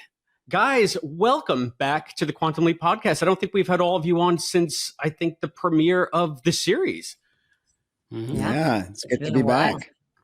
It's been a while. So, yeah, it certainly has, but it's a long time overdue. We're happy to have you back. And, so much has gone on since we talked to you last. We had the whole first season played out, and we saw the denouement of that. And then we started the second season on some shaky footing with the writer's strike and the actor's strike. So I want to talk about so much, but I think that maybe we just start sort of at the beginning. Since the end of season 1, season 2 has been a really different kind of show. So I just want to ask a question to the group. And maybe we begin with Ray. It's going to be 2 parts. And if you guys can all answer this, I mean, since season 2 is so different from season 1, what aspects of this new season have you enjoyed the most regarding your character? And what aspects have you found the most surprising or challenging? Well, I think it's what you said. It's about the character, and I mean, for me personally, I really enjoy character work and character-based stories above anything else. And when the plot can supplement that, it gets even better. But I love that we're just going into what makes us tick and what makes us in survival circumstances, what makes us weak and what makes us strong, and how we can use each other in different ways, and how we can lean on the dynamics of each relationship to pull us through the situations that we're going to be in. Because at this point now, our audience knows that every episode is going to be a new leap. But the challenging part is how we can layer in a serialized relationship-based story. And this second season, I think our writers really took the time to look at our characters and develop it and flesh it out and put us in even more outrageous circumstances to see how we can keep our head above water. And I think the most surprising part is seeing how these stories continue to be revealed to us. It was already exciting in the first season to see every episode that would fall into our inbox and be like, wow. But now with, especially with our 2 series regulars added to the mix, it's there's just a whole new dimension of dynamics that we can play, and it's looking through a prism from a different angle now. And it's really nice, the shades that we get to layer in. That's great. Kate, how about you? I mean, the time off was nice. My favorite part might be a weird answer, but it's we get a little less of me and a little more of Nanrisa and Ernie and Mason. I think this show's strength, I've said this before, but this show's strength is in its ensemble cast. That's what makes it truly different, aside from the fact that, we've moved forward in technology, is what makes this a different show, makes this our version of this. And I think it's nice when the audience starts to have shorthand relationships with these characters. You're like, ooh, it's a legal issue, or there's a that's going to be Jen. She's going to crush that. You know what I mean? Or like we got some like nerd stuff, like that's probably going to be Mason today, and like, oh, there's something military, like Addison's, that's probably her bag. So I like that. And I'm very excited for that to continue. because it just allows more space for story, which I think is something that we need to lean into more when it comes to our main cast. And Nanrisa. I think the advantage that we had to season 2 was rolling right in from 1, because by then I feel like we had really hit a stride. But talking with Martin and Dean right before we started season 2, they told us that they were going to be focusing more on relationships and sort of what was going on. Of course, bringing in Peter and Eliza with, you know, our mains with Ben and with Addison. But I think it was really, we all had such a good time, because I think coming in and out of the imaging chamber, taking turns, you know, being holograms, it felt like what Caitlin said, we were really able to sort of like start to define out like what each of the team members bring to the table as our own personal strengths, and being able to help Ben on the leap, sort of bringing a different perspective, because obviously we are all quite different. And so I think that was really exciting. Hopefully there's a bit more of that. I'll always take any chance to leave headquarters. I love headquarters, but sometimes I call it the cave. I'm like, oh God, they let me out of the cave today. It's gonna be so fun.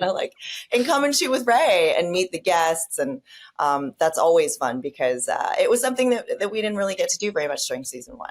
So it's been a great time. I'm intrigued. You've all mentioned the ensemble piece, and a couple of you have mentioned the additional actors that have been added to that ensemble this year.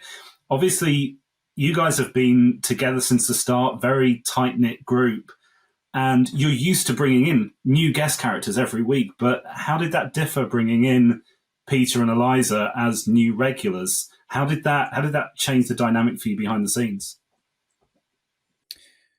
Behind the scenes, it was great to just have essentially a recurring physical person in my reality, somebody that could be sharing a continued storyline with, and talk about how we can build this, and how we can, you know, slow burn some things too.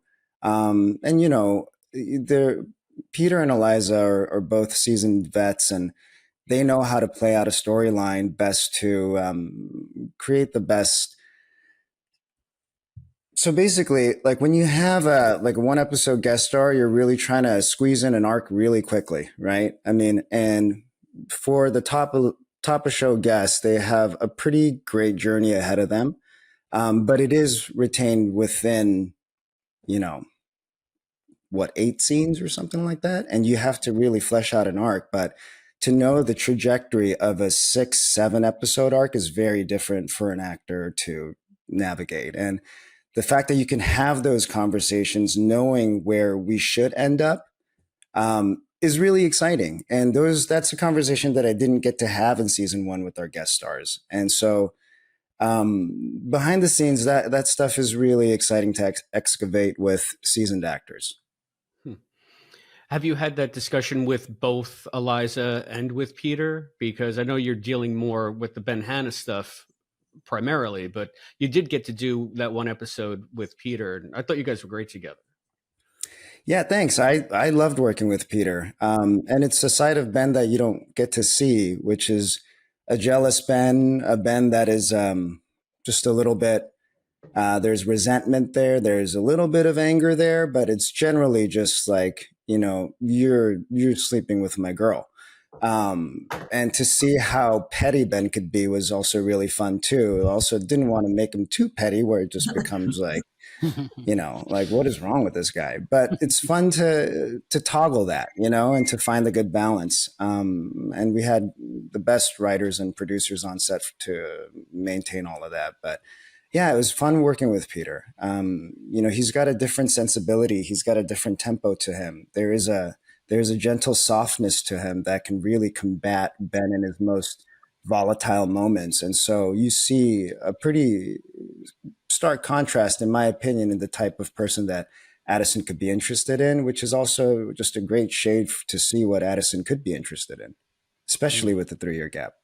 For a while, it was no longer Caitlin as your hologram. It was different people, and you guys were separated more, and that obviously affects real life filming days. So did the relationship change between the actors on the set when the relationships between the characters changed even slightly?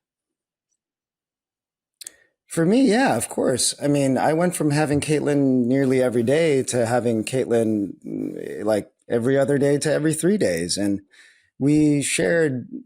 I've logged more hours acting with Caitlin than anyone in my life. And your physical friend is leaving set. And so now, I love working with our new guests. I personally really like actors and, working with different processes, and I get them because I am them. And so I enjoy that, but it's also really nice to have a real consistent friend with you every day on set too. So yeah, it's an adjustment, but it's an adjustment for Ben as well. So it kind of bled into one another. One informs the other. But that's the great stuff that we can use for what we do. And just to toss in a little anecdotal story. So Ray and I knew that we were going to be like broken up for a while. And so we were like, well, to thank, everybody, we're going to get the crew it was like a donut truck, or I forget what it was. I think it was the beignet truck. Yeah. It was the beignet truck.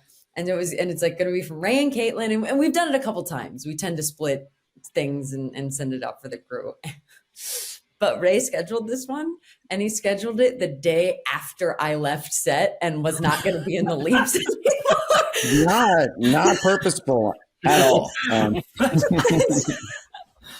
I was like, so this feels like more of a celebration of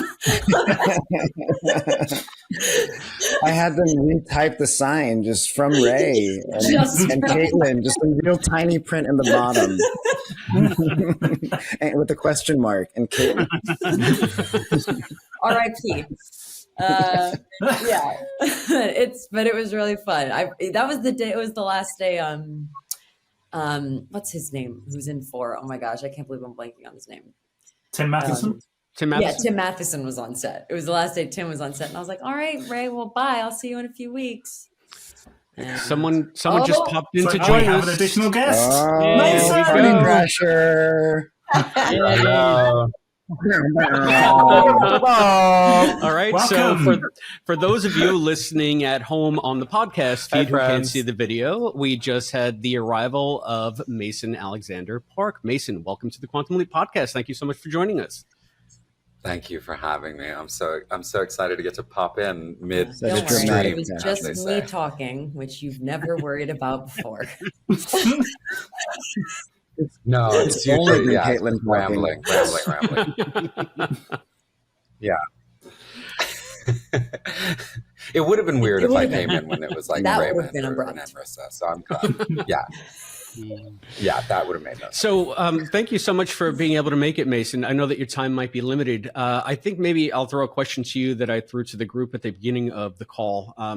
Being that season 2 has a little bit of a different dynamic than season 1, I had asked everybody what they liked most about sort of the new paradigm that you guys are under this season, and what has been the most surprising or challenging with the new setup.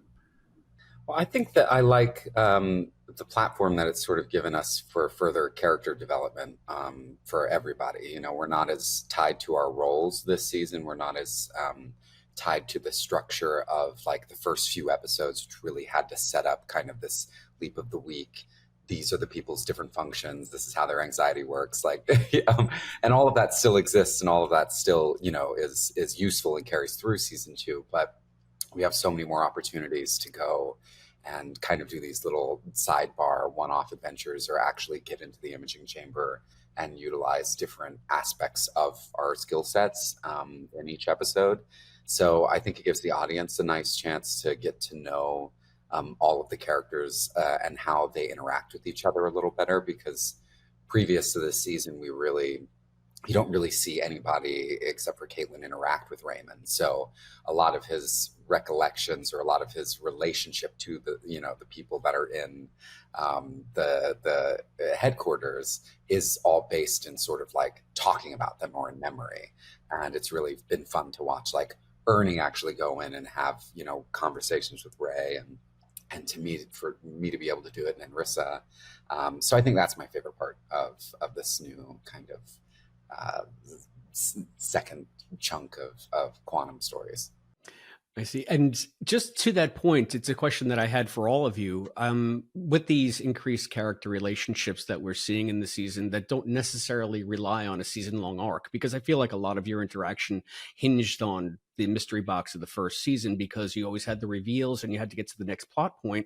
Now that you can breathe a little bit and interact with each other more organically, are there character pairings that you want to delve into a little bit more that you haven't been able to? And I guess that's a question for all of you because you're able to interact so much more freely with each other than you had been in the first season.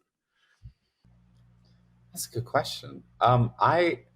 I'll take as many moments to mess with Ray as I possibly can. I think I spent the first year of shooting was me menacing Nanrisa and Caitlin and Ernie, like just driving them up a wall every single day. So when I get to do that to Ray and give him the full experience of the show, I think that betters him as a performer. I think that it makes the show better, you know. Mason has a remarkable ability to bring you to the immediate present always, because Mason might be the most present and alive person that I know. And it's great when, as an actor, you forget your lines because you're messing around right up until the point where they yell action and you've forgotten everything you're about to do and you're just flying off of instinct. And that is Mason every time. And it really, if Mason's performance ever seems nuanced and accidental, it's because I'm constantly accidentally finding my lines in our scenes. And Mason still holds the trophy for my favorite hologram moment when they appear severed because they appeared in a desk. And they look down and go, but yeah, it's the dynamics that we get to play is remarkably close to, I feel like, how we are with each other in real life. And I think that's a strength to our writing team and the people that can understand our dynamics, and also just intrinsically the relationships that we might have developed with each other as well. Like, you know, Nans feels like my sister. Like, it's no coincidence that we have the same last name, you know, and there's a brother-sister relationship there. So yeah, and Ernie has the unmistakable presence of a mentor. And so you have to have that grounding personality to pull you through some very specifically difficult situations. And I'm just so impressed with what our producers and writers have been able to create for us. And Nan, I know that you've been doing a lot more comedic stuff this season than you were last season, and also leaning into the relationship. Jen and Ian seem to be quite the pairing this season. Would you like to discuss a little bit more about your character and how Jen has evolved? Jen and Ian have always been fortunate enough to be paired together a lot in headquarters. And I think relatively early on, we sort of figured out this dynamic. I know I've thrown it out there once or twice before that I do feel like we are like the thinking man's Tweedledee and Tweedledum sometimes. We are very smart, but like we just get into trouble a little bit, and we have our own shorthand, we have our own inside jokes. And so I do think that credit to the writers, as Ray said, that they were able to pick up on that relatively early and continue to sort of flesh that out. And we just get to have more fun in season 2. I definitely agree with what Ray said in terms of the dynamic between he and I personally crossing over for our characters as well. Something, it wasn't anything we ever discussed. And it wasn't anything that felt like either of us were actively doing. We just sort of fell into that sort of relationship to each other, which I feel like is kind of the best way, you know? And then with the writing, right, everything sort of seemed to flow in that direction. I do think that people notice that when we are on set together. And then also the in between takes, little things that get, probably that get noticed by writers or even in the dailies or something, just us needling each other. I think there was one day where I was just always on guard, trying not to get a wet willy from Ray, or just things like that. And those things sort of, that dynamic gets incorporated a little bit in the character. I think too, also just because Jen always had a bit of comedy in her writing since the beginning. Being able to play to a little bit more of that, especially in the leaps, has been really fun, because I do find that the tone for the leaps is slightly different. It's just, there's just a little bit more room for comedy in a different way. If comedy comes in headquarters, usually it's tight and terse because we're always sort of racing against the clock. So it's little asides and this and that, and there's all this stuff going on, but this one thing really quick and whatever, and then we're off. But in the leaps, you just have a bit more room for a different style, which has been really fun. Mason, this season we've seen more of the appearance of Rachel. Can you tell us more about that? And what's that like, having that at work and at home and everything? It's so much fun. I didn't really know how many episodes it was going to turn into, which has been sort of like the ongoing lovely mystery. Because originally, like we had discussed, I think even during the pilot, maybe trying to write someone in for Ian to have like a kind of counterpoint, some sort of partner. And then, you know, they all had met Alice during the shooting of that. And in my head, you know, like everybody always makes like nice little sweet empty promises. At times you're just sort of like, yeah, we'll get you in that thing someday. The amount of people that have told me like, oh yeah, we'll put you in that, you know, you're like, it's never gonna happen.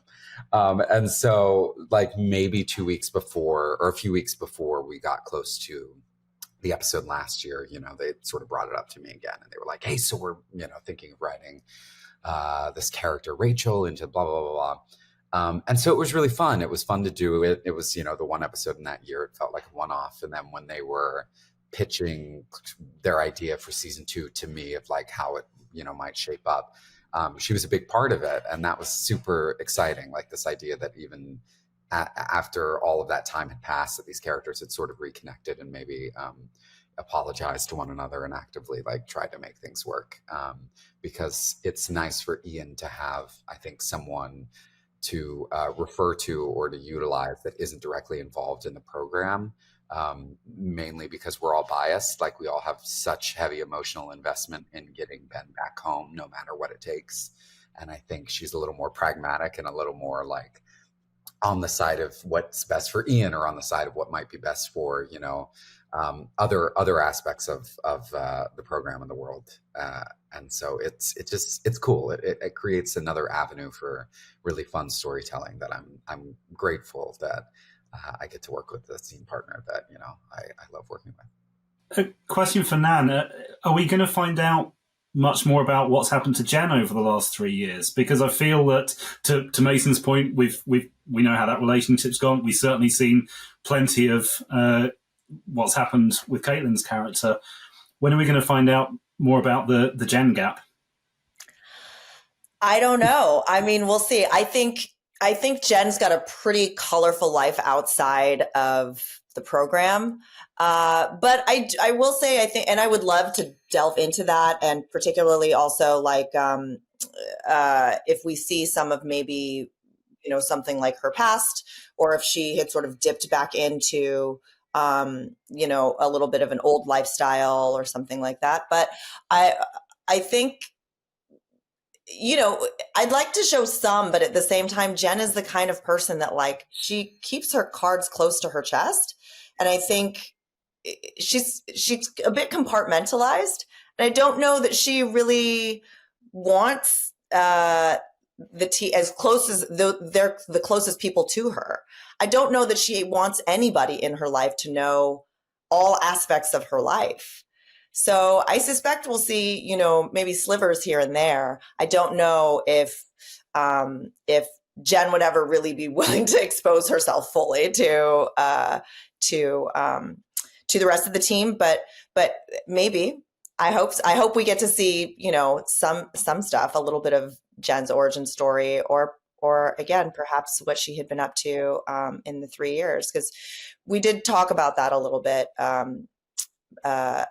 I did talk about that a bit with Martin and Dean, but as far as I know, I have no idea what's coming up.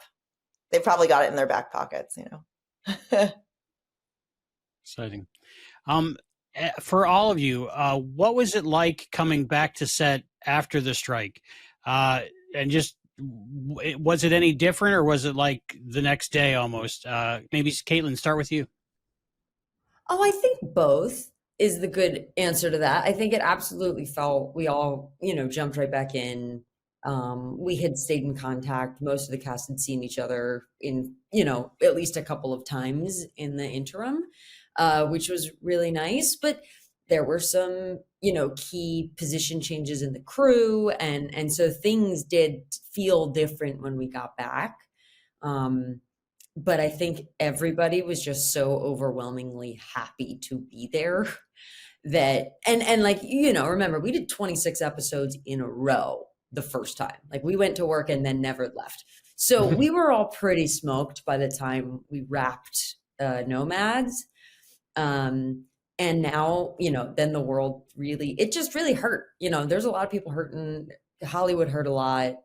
So to just go back and feel that love and feel those friendships and be like, okay, I don't know what's going on in the rest of the world, but here we can do this. We can do Quantum Leap for these 5 more episodes and you know what I mean? And give it the best we can. I think that was my primary feeling. Yeah, I mean, there was definitely an overwhelming feeling of gratitude all around. And just like, I think we were just all smiling from ear to ear. And I remember being tremendously nervous that first take back, just wondering if Ben's song is still there. We have to continue on without a hiccup. So for the viewer, it's seemingly just another week has passed. But for me, it's felt like a whole lifetime. I feel like I grew as a person over the strikeatus. And I feel like wanting and needing to layer in a different Ben without making it too obvious that Ben is evolving along with Raymond was a bit of a challenge in the first few takes and the first couple of scenes.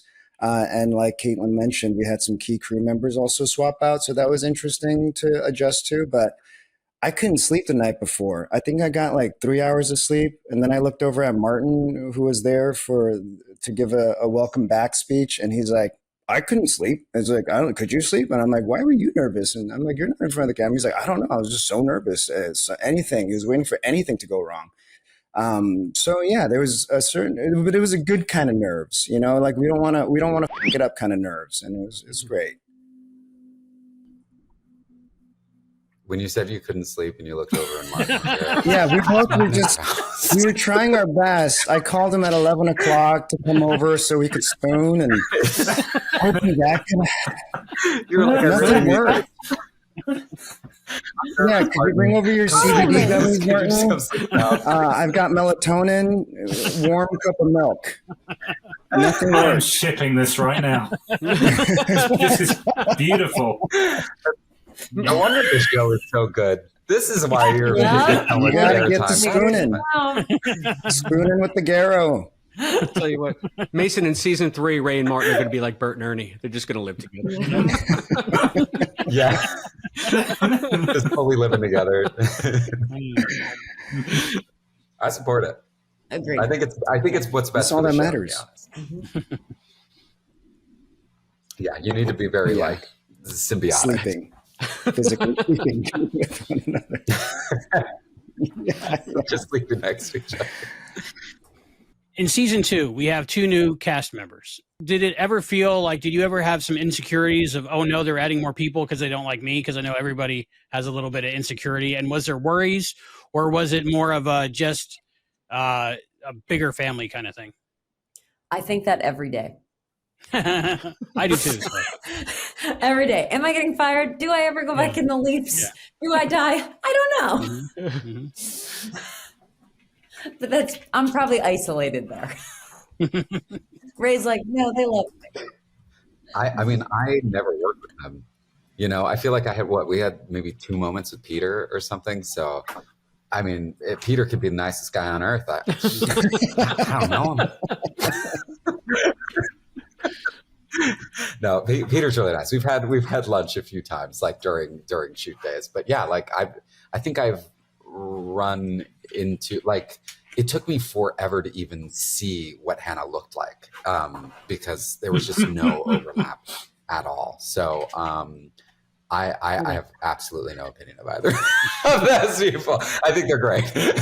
But like that's the weird thing with the show, is it's structured in such a way that, like, we never, when the guests come on, they all work with Ray and the Leaps, and like, so Caitlin will have that experience, or if it's a Leap in which, you know, so other people are the hologram, then we'll get that experience. But overall, like, there truly is very little interaction between headquarters and the people within the actual adventure.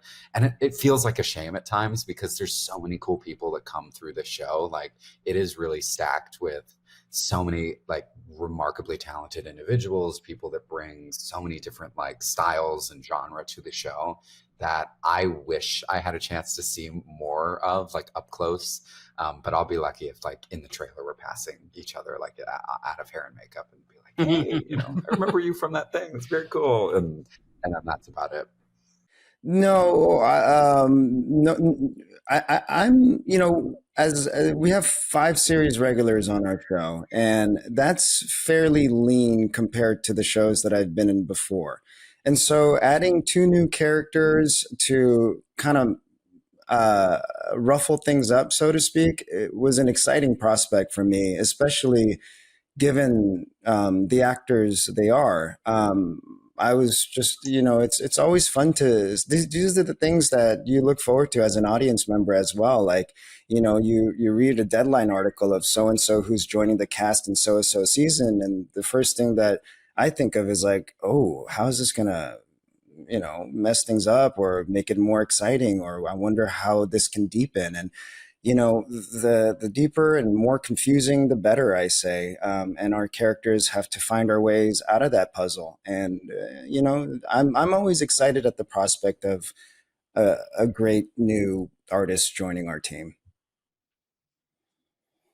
I wanted to ask about the relationship changes, because, you know, the 2 leads break up, they're no longer together, and that really affects the whole ensemble, because it's a new dynamic for everyone. And as fans, just watching from the outside, we had no idea that, you know, Caitlin, you were going to be the hologram again, even. So we were like so distraught over the end of the relationship, and then the time jump, and then just not knowing if there's a future for you. It's great to know that you're the hologram again and you're forming a friendship. But what was it like playing those parts of those characters during those times? Because I like there was a couple episodes where it got really heavy between you 2, and how did that affect everybody on set? I think it was one of the best arcs I've ever gotten to play as an actor, and one of the least, like, the things I've least liked to actually do. Like, I don't think Ray and I were ever super happy on the days that we had to, like, go at it. It bleeds in. You don't want to treat your friend that way or say goodbye. But as an actor, we got so much to do that was so broken out of the first season. So it was very bittersweet, at least in my experience. I don't know, Ray? I had the most fun on those days. I hate you so much. Just knowing that Caitlin was hurting that much was my favorite thing. Wow. No, you know, you look at those scenes and you're preparing for them, and these are all the scenes that you've dreamt of doing, right? Like, these are the scenes in movies where you go like, wow, that really affected me. And the fact that now you can be a vehicle for that for our audience, because, like, wow, like, we get to show them this story, and we get to be the ones who are embodying these voices and emotions and feelings and lives. But then when you're there, yeah, it is. Our bodies really don't know if we're acting or not. So, there is a release that happens where, like, there's a lot of adrenaline going, there's a lot of feelings going, and your body just kind of dumps out at the end of the day because emotionally you've had to repeat this over and over and over, and it's not a good feeling. But that's the juicy stuff, though. That's if everything was just all surface, then it wouldn't be fun. Speaking to that point, Ray, when you're talking about your body remembers and you're going through these emotions, one thing that's more evident this season than it was last season, and which is different from the Legacy series, is the fact that Ben coexists with his Leapee. So any physical attributes that the Leapee has, you take on as well. So we saw that most evidently in Secret History when you had to walk with a limp. Are you finding ways to incorporate more physicality based on who you might have leapt into as the show is going on? Yeah. Talking about layering, just another aspect of that. A lot of times the wardrobe informs you, if I wear extremely baggy clothes, I move differently. If I wear 3-inch heels, I move differently. And so I just kind of let that inform me, work from the outside in. And what's cool is that I'm building this, like, not dissimilar to Neo in the Matrix of like, oh, I know this now. And so I have to remember with each leap that I learned this boxing combination, or I learned how to wield a sword in this way because this character might have known how to do that. And so I'm finding myself in situations where physically my body remembers, and I have to use, now that I have my entire memory back, everything that I've learned in my entire life, to incorporate that in, which is sort of building this, like, kind of many all-knowing superhero in a way, only limited to the body that they're currently in. So it's very exciting to layer in that during prep and on the day. And I hope it's reading to the audience, because I think it's a fun thing to track. But yeah, it's very exciting, and you can't escape a cane. You're holding it, you're leaning on it. And yeah. Yeah, that's a fascinating aspect I hadn't even considered. I mean, how much is Ray, how much is Ben going to know how to do by, like, say, episode 95? Right. Basically everything that Thor knows how to do. Right. If I ever leap into Thor, I'd know exactly what to do with that body.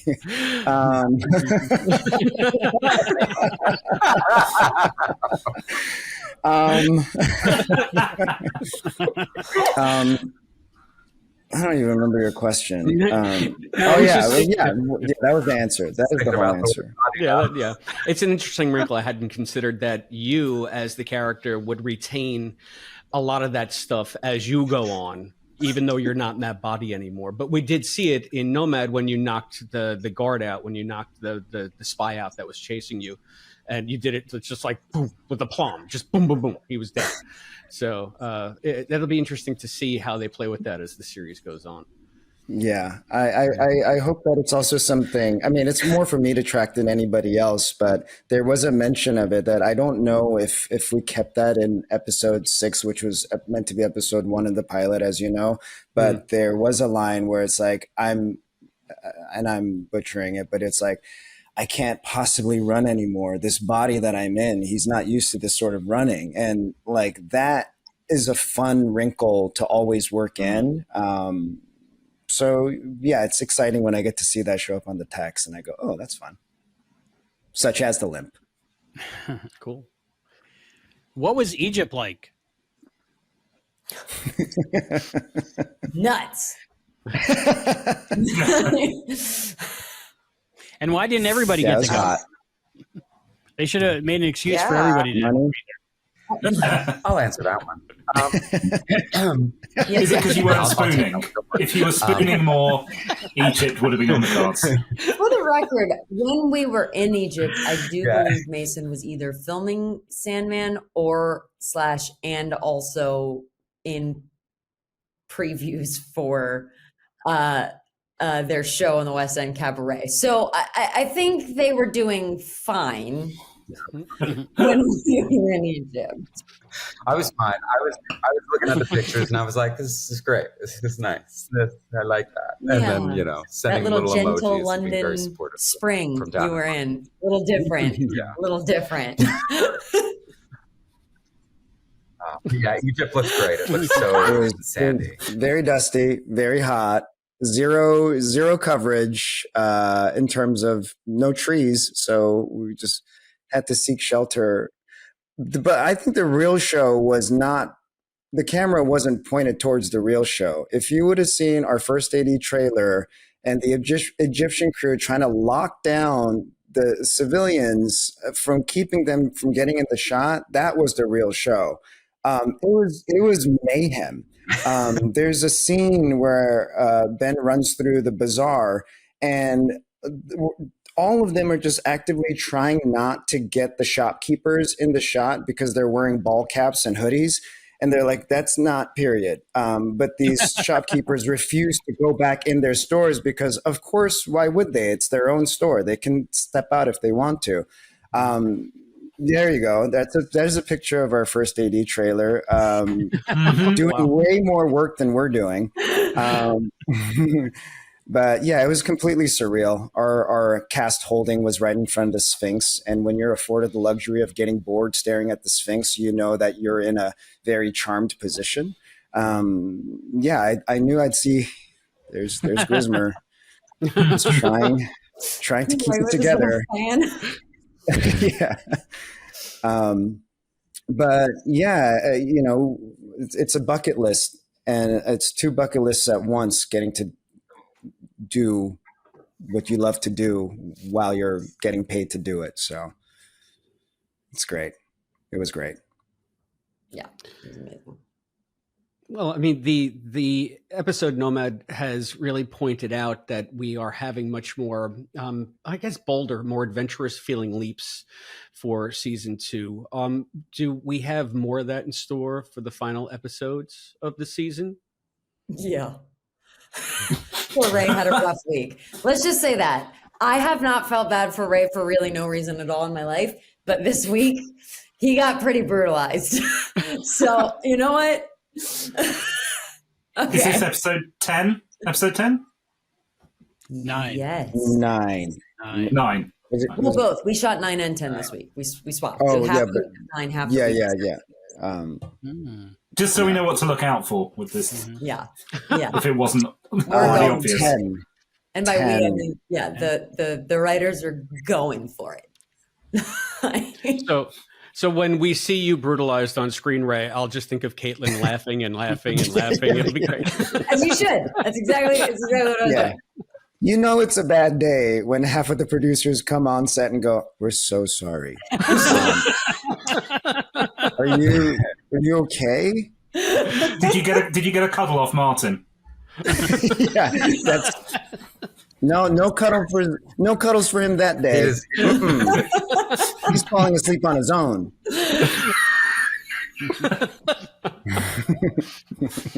And I maybe bring the question to Mason and to Nan.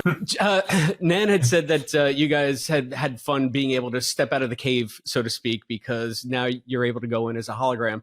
I'm assuming that that experience continues for you as this season progresses. And I guess, Mason, we hadn't really been able to ask you about that. What's it been like to be able to get out of headquarters a little bit and to be on the leaps and on location? I mean, I think it's great. I like Ray was saying, I probably am a little too silly and non-precious about things. So I just show up and I'm like pushing things around and ready to like mess with people. And then like the second they call it, we're like, oh shit, we've got a job to do. We got to do this thing. So that was like especially fun in the leaps, because I think the leaps actively have this energy that we replicate a very similar energy throughout most of the episodes in headquarters, which is like down to the wire trying to figure out a problem. So tensions are always high. The anxiety level is usually operating in a very specific, range emotionally. And so we know what that energy is. We kind of like have this idea of what headquarters is supposed to feel like in almost every scene. Whereas like the leaps do not function in the same way. Like they still are insanely high energy, but it's a different kind of problem solving. It's way more active in like in a physical way. So just getting to like watch how big that world is up close and get to like, especially with the witch episode, the Salem witch trials episode, like getting to see the scope of the sets and the amount of actors that they hire for those scenes and working, alongside that many people who can't really like see or hear you or touch you or whatever. It's like, it is so much fun. And I just love getting to act with Ray. I think he's such an amazing performer and such a singular kind of individual that like there hasn't been, I haven't had a scene partner quite like him before that I've, enjoyed in that specific way. So it's always a nice treat to get to go in and try to. All right, I'll Venmo you $50 right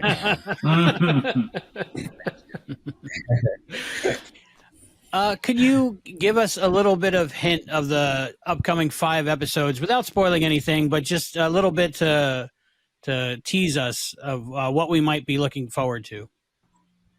Yeah, I'll take this one. Mason hasn't read a goddamn script. Not one script. Not even the script we're shooting now. Mark Zuckerberg is the president of the United States, and I would like to tell you a like, story listen, before guys, we answer that question. Yes, Mason, No. that story. So we're in Vancouver, and oh no! And we sit down to do the first table read with Ernie Hudson cast. He's actually on a computer. All the rest of us are sitting at a physical table in Vancouver. Ernie zoomed in. And we had to do the table read. Table read's a very big deal. The table read has to go well before the network, before they're like, okay, here we go, because they're spending lots of money on this. And so we got to set it up all right. Anyway, Mason rocks up. I have my script highlighted, notes everywhere, dog-eared. I was a good student. And Mason rocks up with the envelope completely unopened. Mason had not even taken the little twisties off of their script. And I said, to be fair, it was a new draft, and I had read it on the plane on my phone. I had read that on the thing, so I knew what I was going into. It helps if you open it. And they said, no, I think it'll be fine. And that's how we met. Yeah. And it was fun. And you know what? It was fun. It was great. It's really easy when you develop a character that is so close to you, then the process of discovery, like in real time, actually can be relatively useful. Like because I do fight with it sometimes. As a fan of the show, I get really excited to want to know what's coming next. But as a human being who also like has other work and is very just like tired as an individual of life. Often like the thing I don't want to do is just like study the next thing until it's coming up. So a lot of times I figure out what's going on with those episodes like 2 or 3 nights before we're, actually shooting it. Some people don't work that way. I think it's helpful for Ian because they are so frazzled and like really not ever caught up and always a little bit behind, that it really helps me with all of my isms that I've sort of developed with the character. And it's a great excuse. That's a beautiful, eloquent rationalization of off. I'm just gonna off and not do my homework. Wow. Who let you Get away with this level of bullshit your whole life. But here's the thing: is I can't do it with every job. You know, it is character to character. Like I do, my favorite thing about specific actors is when they don't approach each role or each like job the same exact way, because it does give them. You develop your own process like that works for that character, and I think that this actually was like at the unpreparedness or the like chaoticism was really helpful for me with developing this character, oddly enough. And so I've sort of like tried to keep it, even if I do have the time to like really dive in, you know, like a week before, I'll go, you know what? No, I'm going to save it. And I'm like, I'm going to cherish this thing when it comes to, you know, 2 nights before. And I'm like, okay, what's happening? What's going on in this episode? Unless it's like big arc things, you know, I get phone calls about that stuff. Like that's what Martin and Dean will like walk you through a month or 2 before you even get there. You know, they'll give me a call and be like, so you and Rachel are together and blah, blah, blah, blah, blah. And that's how it like goes through. So I know what like the overarching story is for Ian or the overarching story for me well before we even get there. It's just the actual like specificity of the episodes that I hold on to that secret until right before. Also because the scripts are being changed so drastically, like all the time. So you can't get too precious or too attached to it, because then you watch things that you love like get cut like really quickly, whether it's budget or actors or time constraints. Like the changes that they make on network television are unlike anything, you know, with like the scripts to Sandman or something. Like I can read that right now and guarantee that it'll be tweaked by the time I shoot that in a few months, but like it won't be so dramatic unless there's a massive change to setting, because they can no longer get that cathedral to shoot this, you know, certain scene. But that the lines are more than likely going to be the same. So you can kind of like read a script like that and begin to get attached to the language. Whereas here, at least I can't, because they love to change. That is true. In Mason's defense. Yeah. Next day, it'll be a whole like different jargon. Yeah. And I found that I'll be really screwed if I like actively worked hard to memorize whatever the jargon was and then get into it. And they're like, and here's the whole new thing. Now, you know, now Ben's dead and this is blah, blah, blah, blah, blah. And I have to be like, oh, cool. So you still have the memory of that thing and you have to fight against it as you're reading lines that are like close to what it was, but so not the same thing. So yeah, it's a bit of a game. Like I have to play games with myself on this show in a way that I do not with other jobs. To answer your question though, I have the question was what's happening next? Yeah, why don't you go back to the question? As I said to Ray once on set, I didn't get this far by not paying attention. So I read everything. I'm texting Dean, Drew, and Martin like they are my roommates. What's happening? It's very exciting. Nomad really tweaks the season to set up what's going to ultimately launch through the next 5. And honestly, I was surprised at how big the scope was and how exciting and integral each character becomes. Like the stakes for everybody starts to go up astronomically, which is exactly what you want to off-ramp the season. Like what's happening for Ian is enormous and integral. And then what's happening for Jen is completely like trying to support what's going on there and like fill in. Magic's making big decisions.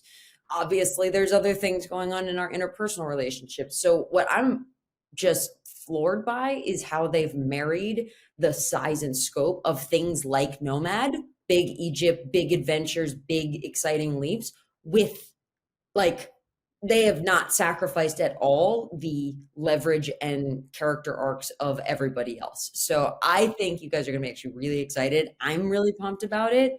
So it's a really strong 5. And I think it's going to set up for, you know, everybody's praying for, but a phenomenal, exciting season 3 that again will just change the dynamic of the cast. It's really cool. Wow. When Tom walks into the kitchen in that final scene and he says, we found a fragment of a document. That must be some hell of a fragment that he found, boy.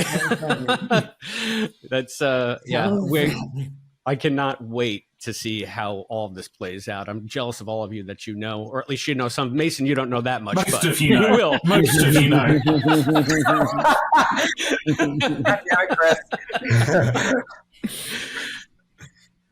Yeah, I know enough to skate by. So, I mean, we've kept you guys on for an hour. I know that we've talked about a lot of stuff. Are there any aspects of either the show or the characters, or where you're at personally with your journey with Quantum that you'd like to share with the fan community? And why don't we just go around the table with that? Ray, why don't we start with you? It's been a wildly fulfilling journey for so many reasons. And I just love and appreciate our fans for following along and for contributing to the conversations. And, for the legacy fans that have decided to welcome us as well, we thank you so much, because there wouldn't be a current Quantum Leap without the previous original one. So it feels really great. We feel very supported. And we want to continue to make the most compelling show out there, because we have so many great storytelling tools. And I just think everyone should be watching what we're doing, because it's pretty exceptional work in so many departments. And I'm, with the exception of Mason, everyone's working very hard. So, yeah.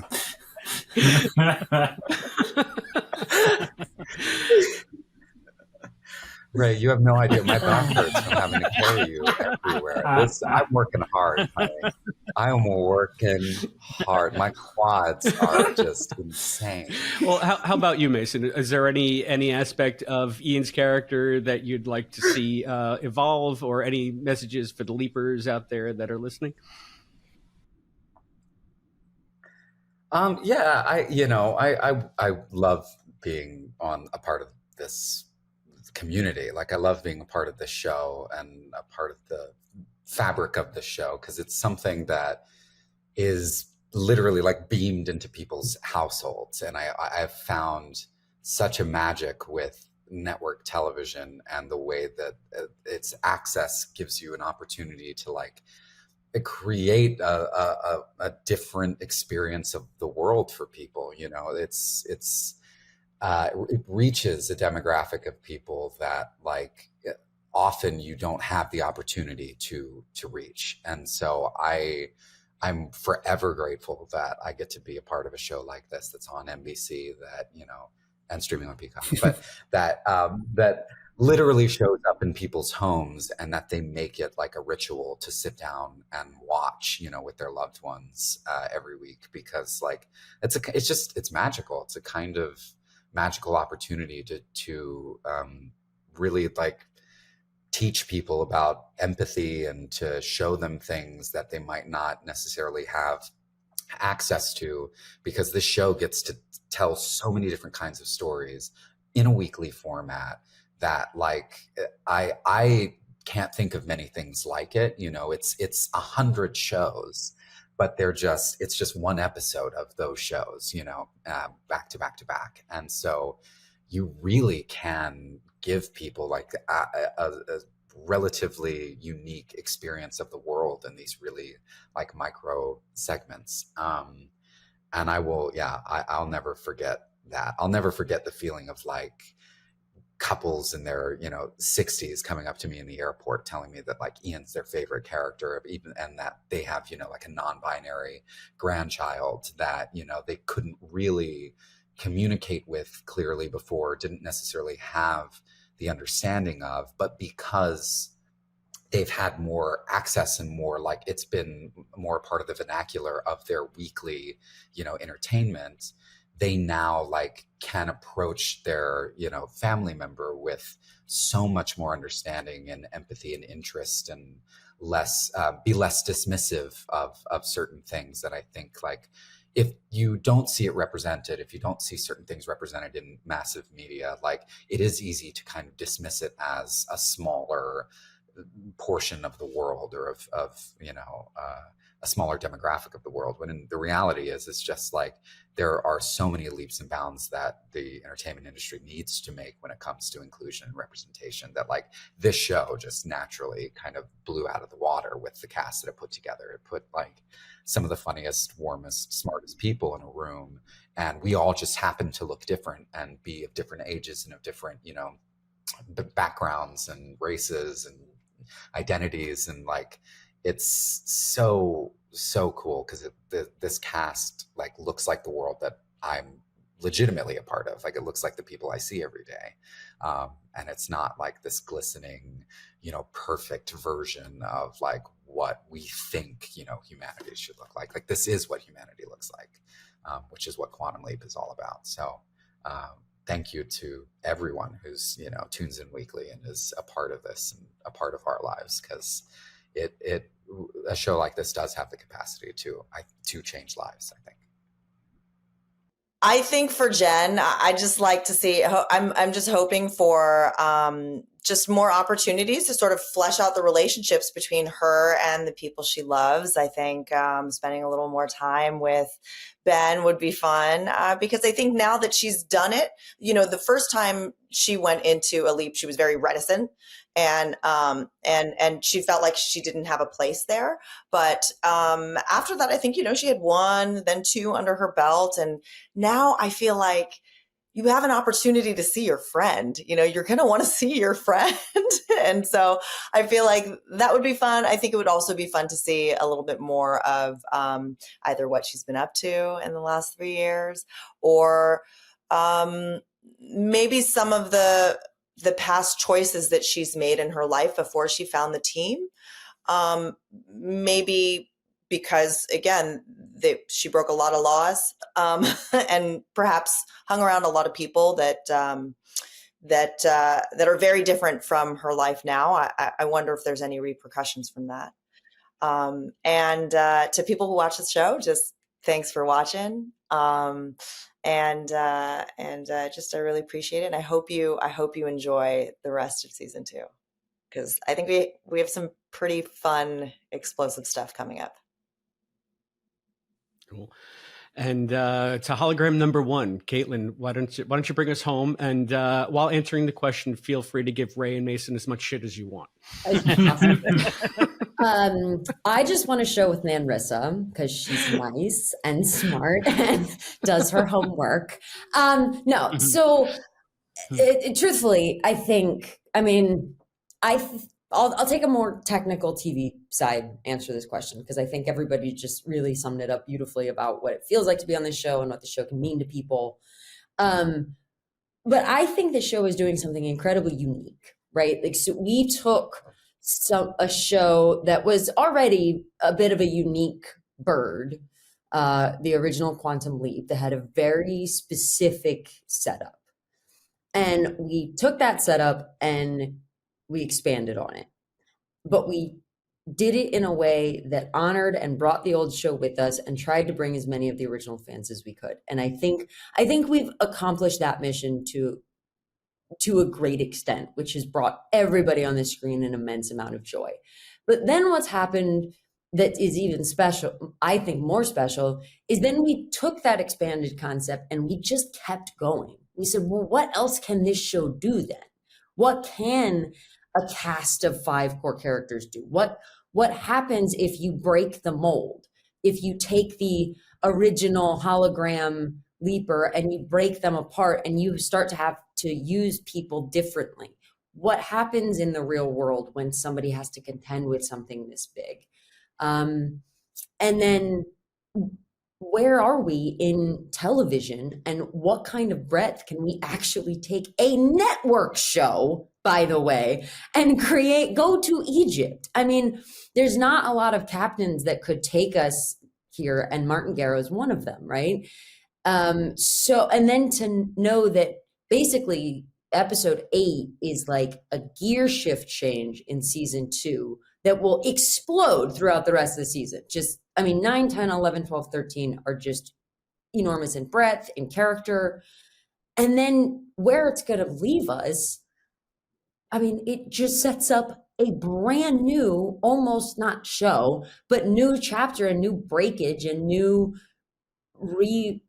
remolding of what this show can be. So, I mean, I think when it comes to like in the age of reboots, which I don't love this saying, but I understand it with how many things have been recycled recently. I honestly think that, I mean, not to toot our own horn, but we did it the best in the terms of like, we took the heart of the show and incorporated that and then moved it to today rather than just recycling something that worked. And I think we did that well. And I'm just impressed and blown away by what these actors have brought and what these writers are doing. So it's a ride.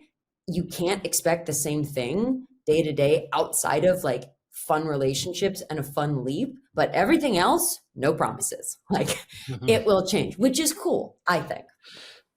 And thank you for taking the ride with us. Yeah. And we are looking forward to the rest of that ride. What an exciting note to end on. Thank you so much, Raymond, Caitlin, Nanrisa, Mason, and in spirit, Ernie and Peter and Eliza. We are so thrilled to be able to talk to you. And thank you for appearing with us here on the Quantum Leap podcast. Of course. It's great talking to you. And we're back. Caitlin, Ray, Nan, Mason. When Mason popped in, I was like, "Oh, Mason!" I was so excited, but I couldn't go. Oh, Mason! Yeah, but I let it slip during the pre time when we were setting up. I told Caitlin that she was gorgeous, and then towards the end of the episode, Nanrisa had some technical problems, and everybody was freezing but me. So I said to her, because she said, I can only see or hear you. I was like, you're so pretty. And so that's the last time we ever get to see Caitlin. well, yeah. So, but no, they were both very nice about it. But it's, you don't know if you can compliment anybody anymore. But they were nice about it. But I was like, when am I ever going to be on a video chat with Nanrisa Lee by myself again? Right? Well, maybe future. But I was like, you're so pretty, because you never know.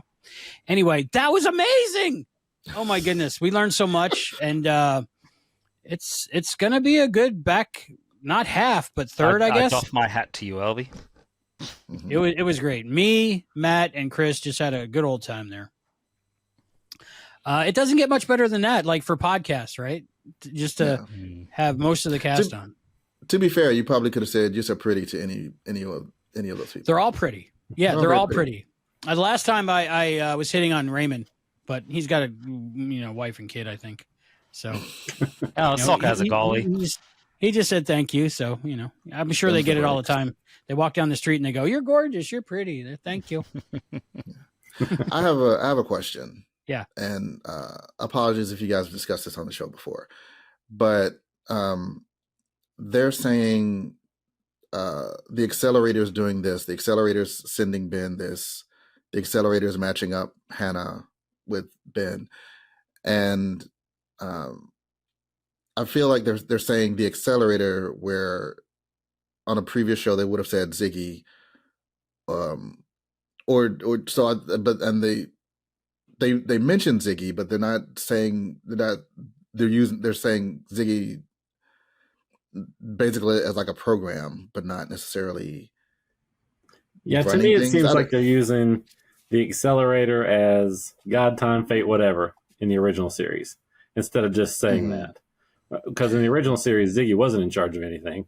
It just ran the numbers and predicted and had all the information. But it had a personality, right? Like it had personality. I guess that's. But to have a machine I think have you're a personality like that, Yeah, I think you're right. It seems like they've got these three. It's almost like the shell game, right? They've got the accelerator, they got Ziggy, and they got GTFW, and they're kind of trading around what means what and what does what. And I just want to know what you guys thought about that. Well, season 1, remember, was all the leaps were predetermined. This time around, though, it's essentially random. I think that it can be explained like the members of the Quantum Leap crew just haven't gotten it around their heads yet that they don't have as much control as they used to. They still think that it is the accelerator, even though chances are it's probably not. It's GTF dubs. But it does bring up another good point, though. Remember that they couldn't find Ben until Ian got this new chip. And if you remember with the Evil Leapers back in the original series, they had a much tighter stronghold and far more control over what was going on with the leaping. They seemed to be able to force a leap if they had to, even though they couldn't really control where Aaliyah or Zoe went. But they could leap them out if need be. It does make me wonder, and I keep saying I think we're going to see the origins of the Evil Leaping project from this chip storyline. But it does make me wonder, are they getting more control over what's going on from the new chip? So, yeah, is the accelerator causing more control over where Ben is going? Is there a reason why it's choosing these particular places? I did have the theory that he leapt very far back to the witch trials because, again, the accelerator or Ziggy or GTF dubs or whatever needs him to shoot off into the future again. So, yeah, maybe that's what's going on. Maybe it is the chip that's causing this kind of mixing up of all the different concepts for what's controlling the leaping. And, you know, maybe we are going to see something out of it. Or did Hannah write a program to get Ben home? Possibly. So that's why he's going further back and now to the future. Slingshotting back. Yeah. Yep. And who is this mysterious boss that the woman that was threatening them with the chip and holding back the code? Who is the boss? Could this be Hannah? I just kind of connected that Angela. in my head. Angela's the boss. Hey, yo, Angela. Hey, yo, Angela. No. Hold me closer, Tony Danza.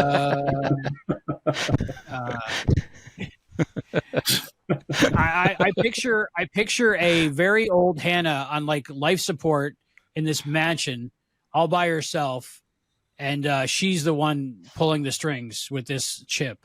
And the reason she needs to tap into this chip and develop this company to build this technology is all to save Ben. So for someone we think is really the villain is actually trying to help Ben, and it's Hannah. No? Yes? Maybe? I like it. Could Hannah be working with Janice? I think Janice is on Hawaii Five-0, I think. What, John? I wrote something similar to Chris as like feedback, something like that. Basically, that like Hannah's going to end up running the company that made the chip.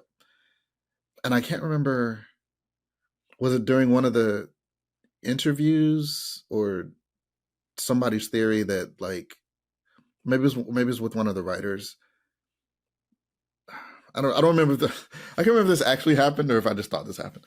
But basically saying that the characters that we think are bad, we just because we don't have all the information that they have. And they're doing, or maybe this is even another show. I think that was in the 2000 subscriber special. Yeah, it might have been. I watched that as well. Yeah. You guys watch my show? I'm famous. Yeah, because you were talking about, Albie, how you thought maybe if they were going to make multiple universes of Quantum Leap, that there'd be an incarnation of the Evil Leaping project, but they're actually the ones that have all the knowledge of all the butterfly effects that are going on from Ben and Sam's leaping, and they're the ones that have to put everything back on track after Ben and Sam have done all their damage. So I was both of those right. It was official and it was a fan theory. It was both of those because it was you, Albie. So what do we know? What do we know that's that we can put together the rest of this season? I know we know because Dean said in the interview that we will see who is controlling the whole chip thing.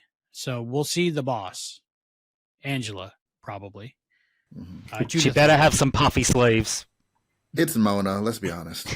Oh, yeah, Mona was really the boss. No, it's Alyssa Milano. Alyssa Milano can get anything she wants. I hope it is. From me. That would be cool. She would be good on it.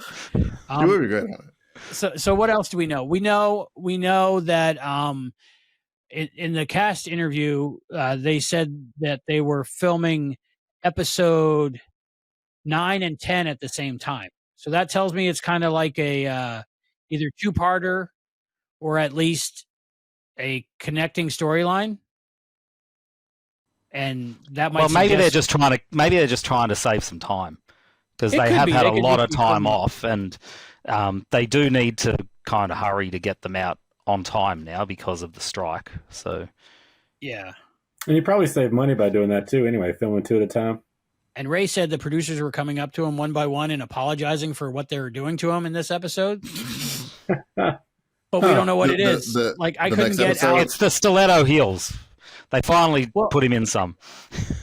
Well, they used to tell me boxer, Russia, this, that, like one word. So I had some kind of hint. I know nothing about the back five. Brian, you know anything? That's your one word. Not a thing. Not a thing. Hayden, anything? Oh, I could make some predictions and they'd probably be right. No, go for it. That's what we're doing. We're theorizing. No, I got no idea. I knew you were going to say that. No, nothing. Brian, other things about Nomad that you'd like to talk about? All right. Well, I like the music, and it took me forever to find what the songs were that's playing behind Addison and Tom in the kitchen, both in the first scene and the last scene. But I liked it, and I've been listening to it. Actually, The Nominee by Dear Boy is in the first one. Addison's talking about the shakshuka the whole time, so it was hard to figure it out. But that's a cool song. And then Weather by Novo Armor in the last theme. And, of course, Sleepwalk. So that was cool. That was cool. It Just was a good little music. thing. Good music. Mm-hmm. It added to the overall mood. It made the lovey-dovey scene between Addison and Tom, which I didn't really want to see. It made it better, and I kind of liked it on the second and third viewing. Yeah, I'm warming up. I like both of them individually, but just it seems too soon, So I get that feeling. But as I watch it and understand it, because it's been 3 years. You don't feel like you don't get that same feeling from Ben and Hannah? Not at all. For some reason, I'm all in on Ben and Hannah. So whatever they're doing, even in the previously on, at the beginning of the episode where they're showing Ben and Hannah so far, they're really making me love Ben and Hannah, which makes me feel like they're going to pull the rug out right from under me pretty soon. I do. That's why I'm not making predictions, man. I don't trust this show to let happy people be happy. Well, I know you're not shipping them. I'm not shipping them. I am fine with any couple combination of between those. Slut. It's the 19th or 20th or 21st century, man. Get with it. Yeah, no shaming. So, even though we know we're going to get our heart broken over this, shouldn't we still be able to enjoy the love ride as we go, even though we know it's not going to last forever? That's what I'm saying. I am fine enjoying the ride. I'm just not trying to predict what's going to happen with anybody. Mm-hmm. Well, one of two things are true. Either Hannah and Ben are going to work out or they're not. I don't think they are because in the interview we just watched with the cast, Caitlin said, well, they told me Ben and Addison are going to break up for a little while. So that's a big reveal, I think. A little while means not permanently. Huh. And let's say Ben and Hannah are together permanently. So they either got to meet each other out of sequence, like we were talking about earlier, or they're going to run out of time together. So something's got to give. What did Jen mean by it must be a 2-person leap? She says that's the only thing that makes sense. But then she doesn't say anything else, and nothing further is ever explained about that statement. Well, I think it's just saying that they need more people there in order to be able to succeed. They needed someone there to cause a diversion. So it was weird wording, I agree. But it did bring up a very good point that, there is this possibility that maybe they need time-traveling teams instead of just a time-traveling single leaper. So I would like to see where that does go. Yeah. Well, that was timeless. Team Quantum Leap was timeless. That seemed to work well. Yeah, that seemed to work well. Better than Team Knight Rider. Not so well. Not so well. Knight Rider 2000. I like that one. That one was good. It was better. Yeah, I always wanted that cart. No, really? Yes, the red car. Yes, I wanted the car. Yeah, Knight Rider. That was a car. no to Knight Rider 2000. Yeah. So I don't know what's going to happen in these 5 episodes. At least not at this time. Hopefully, I find out soon. I was worried. So is there only 5 more episodes to the season? Yes, that's confirmed. Okay. And so they didn't extend it. We don't have a hard date. It probably will be changing night and time. That I found out. This season? During the season? When the back 5 come back. Just for this season. And then maybe they'll get their spot back next year. They don't know. They don't even know if they're going to get renewed. But the indications are yes. So different night, different time. 5 amazing episodes, and early 2024. We didn't learn that until this preview at the end of the episode tonight. Yeah. I'd be very surprised if it didn't come back, because it's really the only show that was consistently keeping the numbers up, because they actually had new episodes to play. So you would think that people are getting invested and that they want to see what's going on. So I think we can be pretty confident that they are going to get renewed. It's just... cautiously confident, of course. From what I understand, it's doing really well on Peacock, because nerds are going to watch it on Peacock. More like I know with me, yeah, me too. I know with me, the only time I turn on Peacock is when I'm watching Quantum Leap or Quantum Leap. I like them both, but I definitely tune in live to watch Quantum Leap when it's on. Streaming live. Yeah. So those numbers probably go up. I can't think of another NBC show that I watch live. Maybe the Thanksgiving Day parade, but they can't do that all the time. Only once a year. All right. So I think it's time for final thoughts. Why don't we start with Brian this time? Final thoughts, and your rating out of 5, and you got to come up with 5 wacky things from the episode. All right. I love the episode. I thought it moved pretty well. I like the scenery. I like the sets. They weren't really sets. They were real places. I like the characters. I love Lou Diamond Phillips. The Nomad thing was cool. The Hannah thing was cool. I'm wary of the Ben and Addison stuff still, back and forth. But overall, great. I'll give it a 5 out of 5 pyramids. Oh, wow. Nice. Hayden. Well, it was pretty good. I'm a bit disappointed that what I thought was going to happen didn't, but I'm still very invested in what is going to happen. I do think that we are going to end up with a time child somewhere down the track, and I do think that this idea of how they're going to get Ben back has been done by Hannah. So I think that they've laid the groundwork pretty well. The leap itself was quite interesting, so nothing I can really fault about it. So I'm going to have to give it. Damn it! You took my wacky object, Brian. I'm sorry. What am I going to give it? Yeah, you did too. It's going to have to be 5 Hannahs of different ages out of 5. John. I like this episode too. Like I said, I didn't like it as much as the ones earlier this season, but I liked it about as much as I liked the kind of magic episode. But actually, I will say that I liked it more the second time I watched it than the first. So maybe when I watch it again multiple times to try to see whatever hidden clues are sprinkled throughout the season, I'll like it even more. So for now, I will give it 4 hidden mics out of 5. 4.5. Ooh. Very good. Four mics and a photograph. You took mine. I thought I was going to be safe with the hidden microphone. Okay, let me think for a second. Everyone thinks they're safe with a hidden microphone. Until they're not. I really like this episode.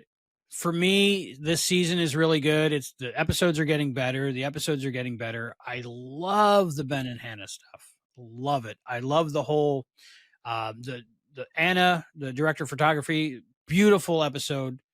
Every frame was just gorgeous. The lighting, the coloring, the writing, of course, Dean, always does amazing. For me, that moment that pushed it over the edge was when Addison saw Ben and Hannah and knew that they were in love. Because up until that point, and we see it on her face as she walks out of the imaging chamber, up until that point, I think she thought she could have her Tom and eat Ben too, or how would that work? I don't know. But I think she thought she had Ben on the hook still, But I think in that moment she knew that she lost Ben. And also she had in that moment, and none of this is in the dialogue, by the way. It's all in just the production of the episode and the acting, and and the communication from the writer to Caitlin. But it was that moment to where, at the same time, she wasn't sure if Tom was for her, but she put all her money on Tom when she wasn't positive, and then she lost Ben. So for me, that pushed it over the edge. I can't give it a perfect score because there's going to be better episodes down the line. But for me, this was a really, really good one.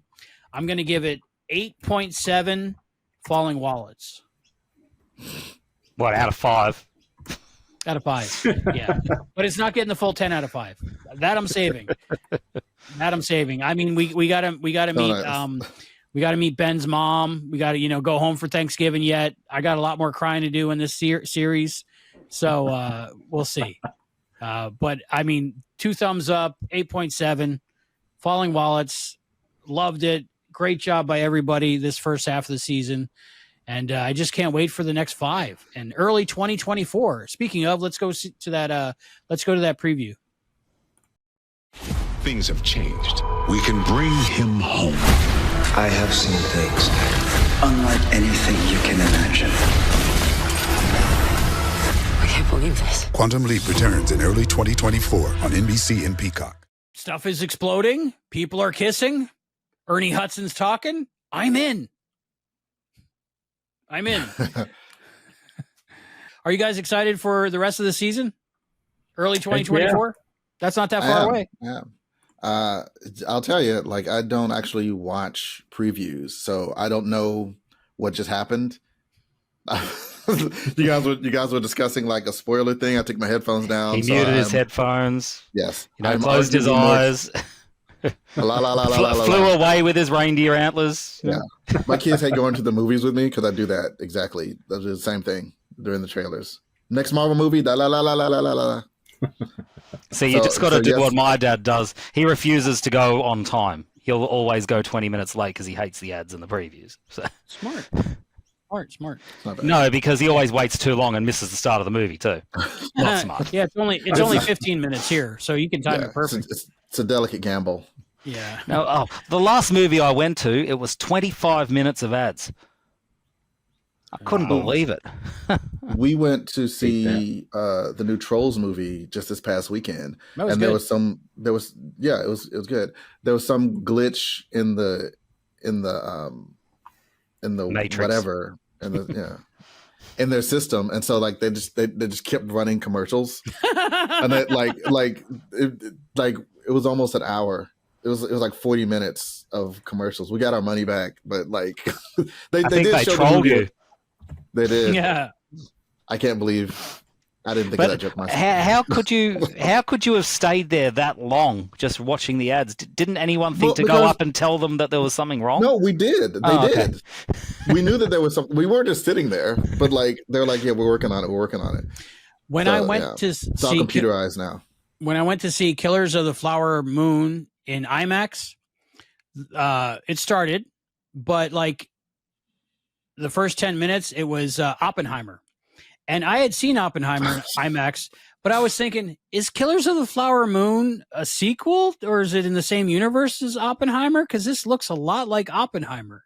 And then the three of us in the theater got up at the same time to go tell them it's playing the wrong movie. But yeah, it happens all the time. Computers. It does, yeah. Each one of you, give me a prediction. One prediction that's going to happen in these back five. John. We will come to find that the storyline with the chip is not dead. It was just sleeping. The bad guys, the quote unquote bad guys, have it's like the Return of the Jedi. No, it's like the Empire Strikes Back. They won the battle, but they didn't win the war, and like the bad guys are going to come back harder than before. Hayden. Hannah's pregnant. And seeing as they didn't root, it's very, very shocking. Brian. Hannah will have something to do with the project at some point by the end. And Ben and Hannah will get back together, or it will look like they are. And they will drag that out for another 2 seasons. Ben and Hannah or Ben and Addison? I mean, Ben and Addison, yeah. All right. I was like, maybe. It works both ways. So, yeah, just my prediction is Hannah's going to do a heel turn. So, I hope not. I hope you're wrong. I hope not. I hope she lives a long, wonderful life. They have an adventure through time, and she just dies of old age, which just happens to be 3 years from now, where we currently are at Project Quantum Leap. But maybe I know I'm excited. Is Lothos. I'm pretty excited. I'm sure you guys are too. So we won't see you until early 2024 for the new Quantum Leap episodes. You never know. Keep an eye on the channel. We're going to have more interviews. We might have some extra specials, other things coming. I know there might be a Christmas thing coming. So everybody stay tuned for that. And be sure to subscribe, check out our Patreon. Check out the Quantum Leap podcast proper. Those guys just did a 3.5-hour show on Nomad too, which is Matt Dale and Christopher D. Phillips. So they're as much Quantum Leap experts as anybody. So go ahead and check that out. It's a great show. It's a great listen. And for the Quantum Leap podcast, Quantum Leap After Show, I have that too. Yay.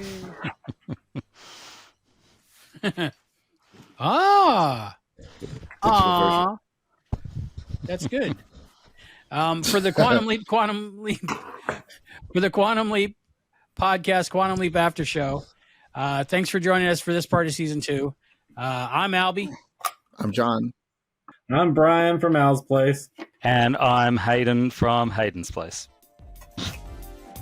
We'll see you next time.